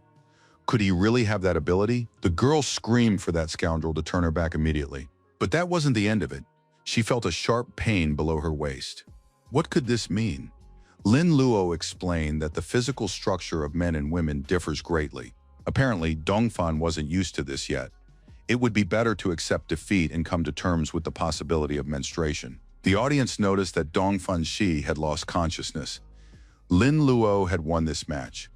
The next final battle was supposed to take place between Lin Luo and Murong Shuihen. Tang Cheng asked why his friend looked so detached, since he had already won. Lin Luo replied that Kiyoshi had sent a message asking to meet. She was worried, perhaps she had information about her niece's whereabouts. A message came in that Murong had surrendered and Lin Luo had won the final battle. The protagonist said he was leaving everything to Tang Cheng. It was time for him to leave, but they would see each other again soon. The assistant said they had been preparing for a long time to get their hands on the miracle of light. Could Shuin really be planning to surrender? Shuin said she had a 50% chance of success. However, they would only inflict minor injuries on each other. As soon as Lin Luo uses his abilities, the consequences will be dire. The head of the Murong family noted that even if they win, the family's reputation would be in tatters. He thought that Shuin was currently at a high level in every respect. Her reputation was more valuable than a damaged miracle of light. The young woman realized that this was only one of the reasons. She valued Lin Luo's potential. It was better to be friends with this guy than to make him an enemy. The family had expressed hope that Lin Luo would indeed prove himself worthy. The tournament host announced the start of the official awards ceremony. The winner, Lin Luo, was invited onto the stage. However, the young man was nowhere to be found. Those present began to worry. Where had Lin Luo gone? Tang Cheng took the stage and said that his friend had an urgent matter to attend to, so he would represent him. Ji Shouyi said that this student was quite a handful. However, perhaps he was simply worried about Li and Yining. The protagonist arrived at his meeting with Kyoshi. The woman explained that her brother had an urgent matter to attend to, so he had taken Yining with him to the island of the 9 snakes. They might return in 2 months or a little later. Lin Luo read the letter the girl had left for him. He thought that her father was treating Yining like a 3-year-old. How urgent could it be if she didn't even have time to send a message? The girl wrote that she couldn't avoid this trip, but that she would return in 2 months and they would meet then. Lin Luo should take care of himself. The protagonist asked Kyoshi to tell the truth. Was Yining in trouble? The woman replied that she had nothing more to add and needed to leave. Kyoshi thought that Lin Luo was still too fragile, so it was better for him not to know certain things. Lin Luo said that in that case they had nothing more to discuss. He turned away and wished her well. Kyoshi was forced to admit that she had lied. She added that Yining's love for him was completely pure and expressed her hope that Lin Luo would take care of her. Our hero knew that an extremely powerful force resided on the island of the 9 snakes. Although this island is located in the waters of the Dragon Kingdom, it does not fully belong to it. But how could it be connected to the Lian family, who live on the mainland? The hero sensed movement in the vault. A mask was pulled out of the ring, even though he hadn't even touched it. The mask conveyed a message. The Night Watch had requested that people living near the city of Binhai be sent to Pale Canyon. A dragon had been found, but they had been attacked by guards. Help was needed. Lin Luo realized that the mask was a means of communication. The protagonist put on the mask. It was a special Sumeru mask, symbolizing membership in the Night Watch. The mask's wearer gains access to special permissions. Lin Luo realized that the mask could teleport its wearer. Such an opportunity could not be missed. The head of the Dongfan family and his subordinates stood by the bed where a woman lay. She kept repeating, "The dragon, my dragon." The head of the family inquired about her condition. An aide reported that her physical wounds had healed, but the problem lay in psychological trauma. This was a mental condition that was difficult to cure. The aide added that healing did not mean a full recovery. Judging by her physiological characteristics, she had completely transformed into a woman. The head of the Dongfan family said they needed to find a way to restore her body to its original state. The Dongfans had counted on Shi to carry on the family line, so they needed to find a young man from an aristocratic family to marry her. Despite her situation, there would always be someone for whom this would be suitable. The girl jumped out of bed and declared that she was a professional S-class dragon rider and would never get married. The head of the family said that without a dragon, she was nothing. The whole family had raised that dragon. He didn't intend to punish Ji harshly for its loss, but he wouldn't go easy on her either. The head ordered the girl to be watched, counting on a future strategic marriage alliance. Dongfan Ji shouted that she wasn't a man, so she wouldn't get married. An aide reported that the dragon's location had been discovered, Pale Canyon. The guards and the Night Watch were already fighting there. The head of the Dongfan family was outraged. The dragon had only just lost its master, and they were already fighting over it. It must be brought back at any cost. Dongfan Shi thought that this was the cruelty of powerful families. Even if she became a woman, they would still squeeze every last drop out of her. She realized she couldn't just wait. If the dragon recognized her as its master again, there was a chance to turn everything back. Lin Luo, wearing a mask, appeared at the agreed-upon location. Using teleportation, the protagonist moved toward the Night Watch representative. The man greeted the level B mask master, assuming that such a level must belong to at least an elder of the Golden Realm or higher. Lin Luo asked how things were going.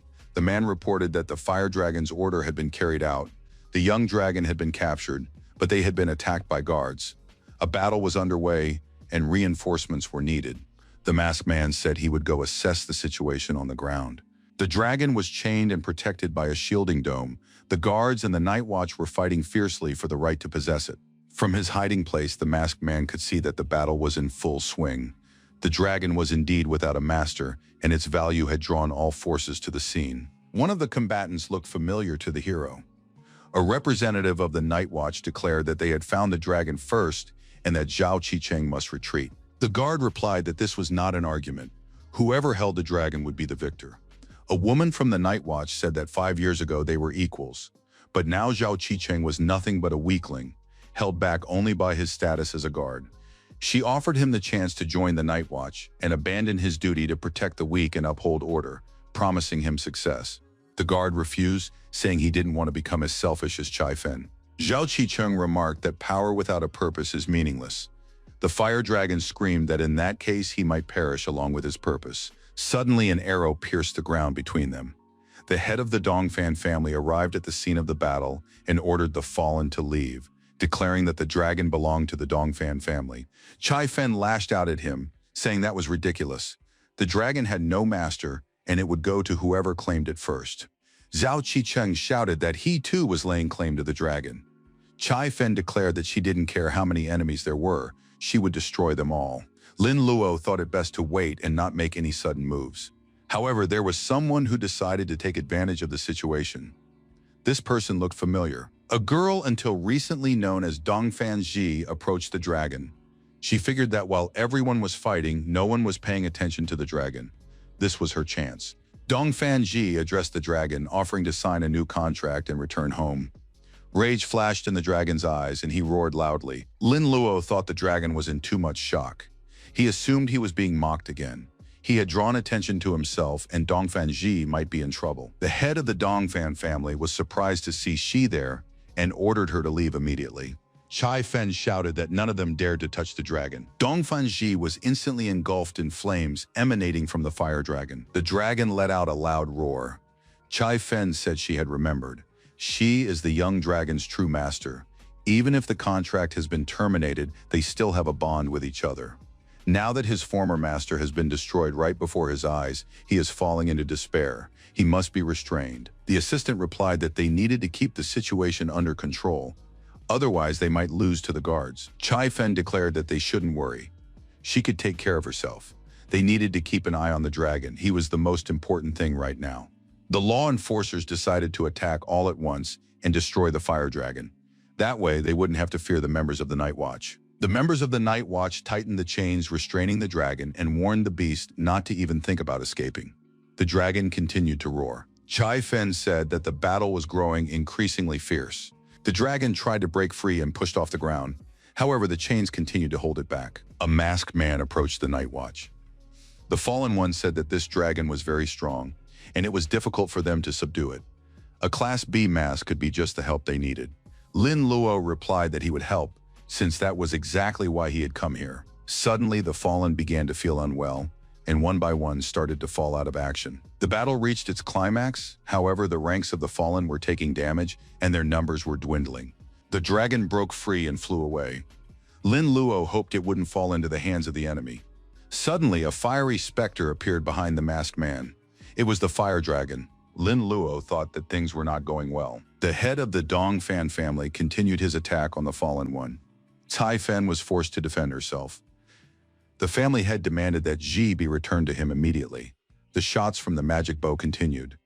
Chai Fen shouted that she would deal with the archer after she destroyed the masked man. Zhao Qicheng thought this was very strange. Why had the Night Watch suddenly started fighting each other? However, the masked man's movements seemed familiar to him. The leader of the law enforcement squad surmised that Lin Luo had somehow obtained the mask of the slain Du Chen. This guy was more important than the dragon. Zhao Qicheng ordered all the guards to rescue the masked night watchman. Chai Fen transformed and said not to interfere with her business. Fire Dragon said that in that case, she would first destroy these people and then deal with the masked night watchman. Chai Fen activated her unique skill and said that this man would now be destroyed. Unexpectedly, the situation changed. Chai Fen said she would be back and ran away. Those present were puzzled by what was happening. The head of the Dongfan family wondered why the progenitor had appeared here. The elder said that Xi's death had been passed down to him through his bloodline. The masked man was the scoundrel who had killed Xi. The family head said that, in that case, they must not let this scoundrel escape retribution. Zhao Qicheng realized that standing before him was Dongfan, a professional of the epic realm. Dongfan Wuyue, the ancestor, declared that he would bring back this man's head. They mustn't forget to retrieve his body as well, because it would come in very handy. The head of the Dongfan family said that there was still one member of the Night Watch left here. They needed to deal with him. Zhao Qicheng said that there was an undercover agent right next to him. The guards had organized this operation. Zhong Dongfan said that it's not easy to get a Class B mask among the Night Watch. Could their agent really have managed it? Zhao Qicheng replied that the guards don't have to report to him. They must follow the chain of command. The guard added that the place was full of night watchmen. They were keeping an eye on Lin Luo. The guy was risking getting into trouble. What would happen if the Sumeru mask transported him to a dangerous place? Zhao Qicheng added that it could have been a trap. The guy needed to be punished for such actions. Lin Luo thought that, after all, he hadn't been caught. Lin Luo and Zhao Qicheng saw a dragon flying toward them and asked in surprise why it was there. The protagonist speculated that the dragon had come to see him. Zhong Dongfan thought this was very strange. How had she managed to escape his ability? The young man had been trapped inside a huge crystal. The chief recalled that he had given his son a resurrection item several years ago. He should have kept that item with him. There were no signs of resurrection. Could he really be dead? The phone rang. The head was informed that they had bad news. They hadn't been able to find the young master at the resurrection point. His whereabouts were unknown. Zhong Dongfan thought that she had decided to destroy himself in order to be reborn and escape his ability. How could he have gone to such lengths for the sake of a dragon? Zhao Qicheng said they needed to be cautious. A dragon without an owner is very dangerous. Besides, it still harbors old grudges. Lin Luo and the dragon stared intently into each other's eyes. There was no malice in those gazes. The protagonist speculated that this dragon had no malicious intentions. Our hero reached out his hand and clearly sensed a connection forming between them. Lin Luo surmised that Stockholm Syndrome had been activated.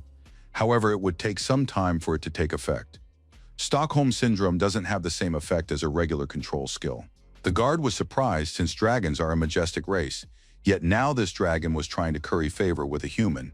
How is that possible? The protagonist suggested that this dragon was obsessed with him. Zhao Qicheng said that was absurd.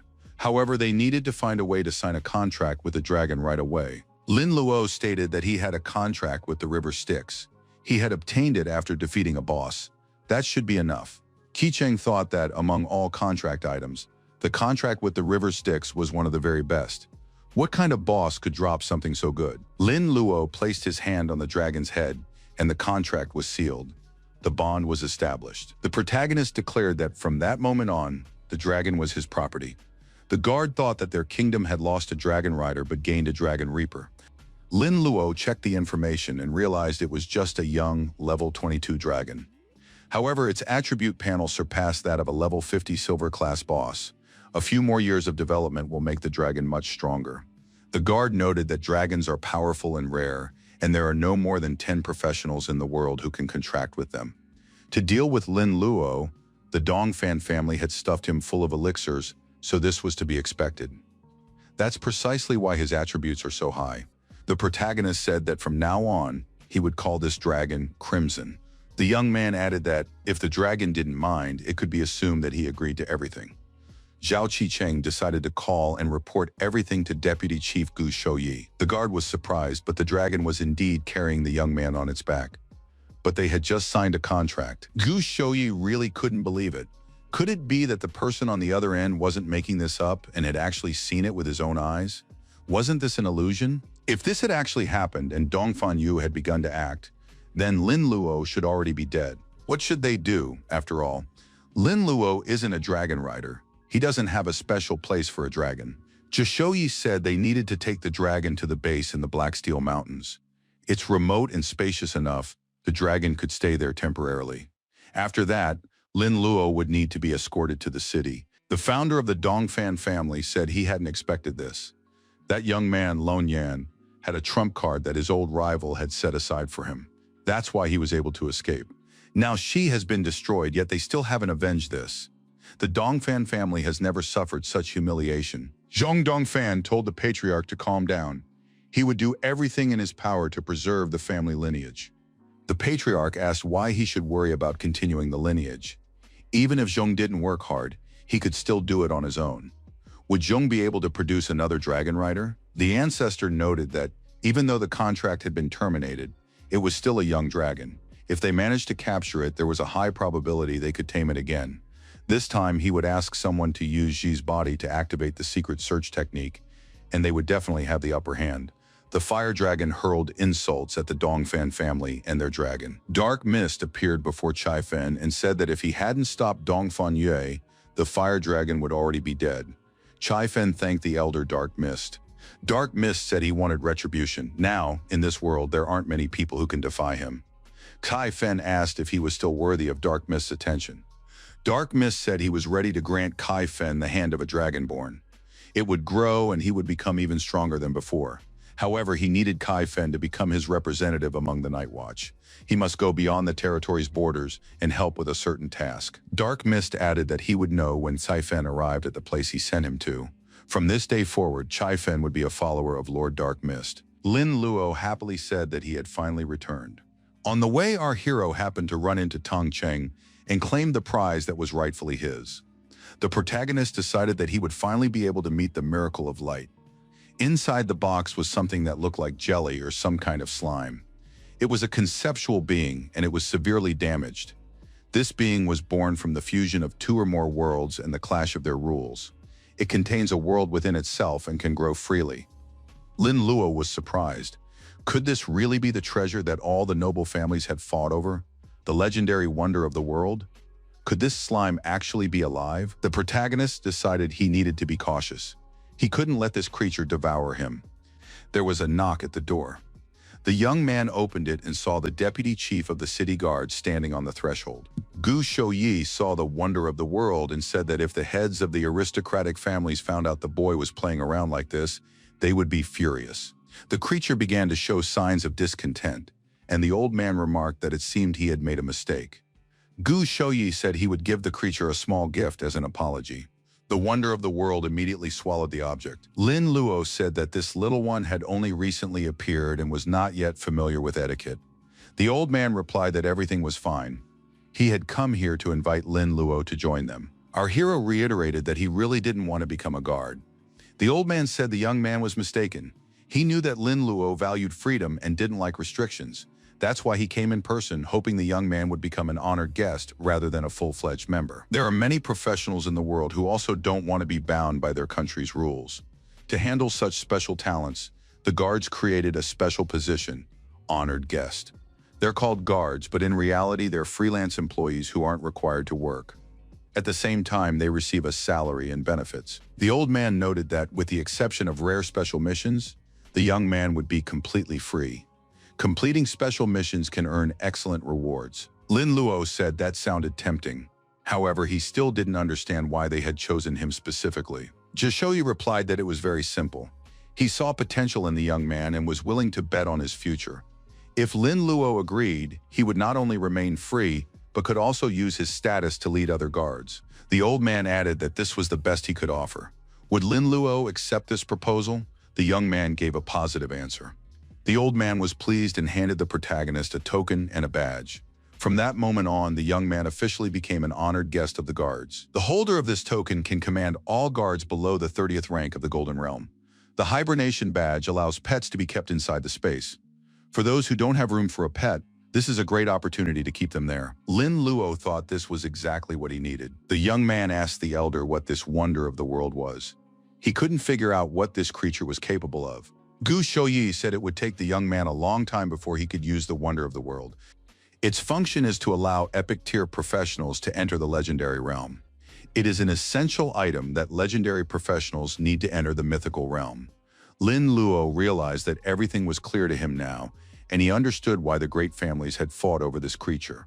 Gu Shouyi explained that he and epic masters from various families had joined forces to wrest this item from the deep-sea invaders. Although it was damaged in battle and had lost its power, there was still a chance to restore it. The elder added that initially, the leading families were full of confidence and believed they would definitely obtain it. They did not expect that, in the end, it would be Lin Luo who would receive the miracle of light. The protagonist noted that the miracle of light was still broken and could only be repaired using a space-time rift. But what is a space-time rift? The elder explained that it is a collective term referring to the materialization of a fragment of the rules. The heart of the territory is one of the things that can be absorbed by the miracle of light. It can often be found where large numbers of monsters converge, and it is guarded by a boss. Ordinary monsters cannot possess it. Only monsters with a certain level of wisdom, and even culture can. Gao Shouyi asked if Lin Luo was planning to search for all these places. They are all extremely dangerous, and alien monsters are far more dangerous than ordinary monsters in the wilderness. The elder asked if Lin Luo had decided which university he would apply to after finishing his studies. The young man replied that he hadn't thought about it yet. Zhe Shouyi advised him to apply to the Imperial University. There were many interesting people there. It was the best university in the Dragon Kingdom. The young master of the Nine Serpents Island would also be studying there. Lin Luo was surprised. Could it really be the Nine Serpents Island again? His girlfriend Lian Yining had been taken there, and he didn't know why. The elder said that there were guards on the Nine Serpents Island as well, and the girl would be safe there. Zhao Qicheng asked the elder if Lin Luo had agreed. The deputy mayor replied that the young man had agreed, and there was something strange about him. The old man wondered what kind of little creature was standing next to Lin Luo. Is it an elemental elf? If so, why can it eat elemental crystals? Zhe Shouyi concluded that this young man had a great many secrets. Television and the internet began advertising the same products as those offered by this year's top healer, Lin Luo. The protagonist realized he had become a celebrity. Should he ask for money for image rights? Many girls recognized our hero in the crowd and were overjoyed to see him in person. Strangers surrounded the guy and began asking him for autographs. They also wanted to learn abilities and various skills alongside him. The girls confessed their feelings to the protagonist and asked him to help them with their life situations. Lin Luo triggered an adrenaline rush and said he needed to leave immediately. Our hero felt exhausted.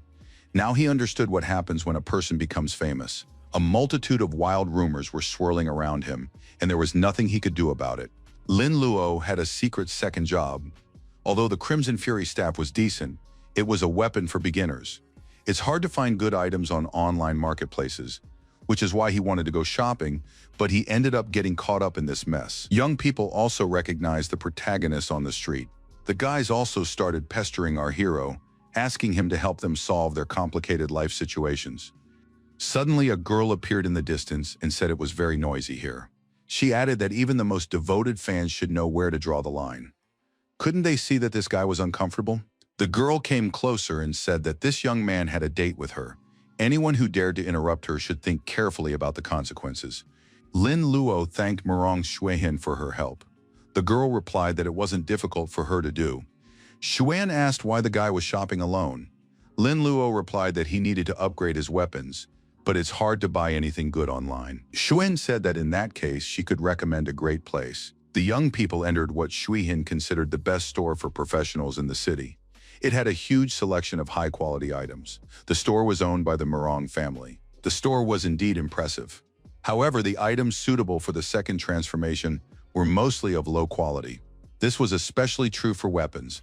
There were absolutely no gold-tier ones here. The girl noted that those who start out with gold-tier items are usually children from wealthy families. Such people don't visit stores, they simply take whatever they need from their families. Xuan suggested that the young man join her family. That way, he could choose any gold-tier items he wanted. Lin Luo replied that he didn't want to be tied down and was used to being on his own. The girl expressed her regret and added that she still thought highly of him, but in the future, he should count on the Lian family's support. However, things wouldn't go so smoothly. Xuan added that she and Yining were good friends. Yining had been forcibly taken to Nine Serpents Island to be married off to the island's young master. Lin Luo was extremely surprised and upset upon hearing this news. Could it really have been forced? Xuan noted that she had gone to great lengths to find this out. Yining didn't want to upset Lin Luo, so she hadn't told anyone. The reason for the marriage was simple. Yining's father wanted to use the Island of the Nine Snakes to climb the social ladder. The island's lord stood to gain just as much. Both sides agreed. Yining became a bargaining chip. The girl added that sending Zhu Shay to study at the Imperial Palace was the reason the wedding had been postponed. Lin Luo thought that Deputy City Chief Gu Shouyi had done more for him than anyone else. He would have to repay him for that.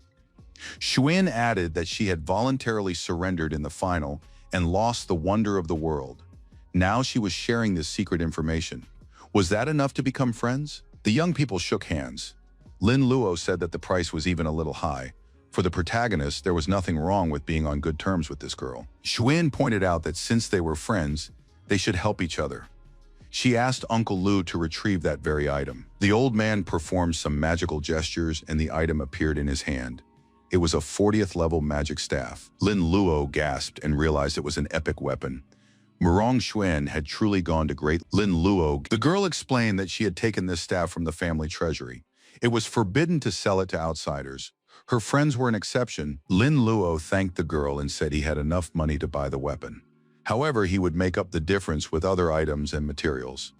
The girl noted that from now on, Lin Luo could call her by her first name. As a result, the protagonist sold unused materials and items from his spatial ring and bought the staff at a friend's price. With the remaining money, he bought many items, consumables, and special items at the store, which significantly enriched his inventory. After saying goodbye to Muron, our hero set off for Blacksteel Mountain. The young man mounted the dragon and said that they were finally leaving this city to restore the wonder of the world as soon as possible. The most suitable place for this would be the territory outside the kingdom.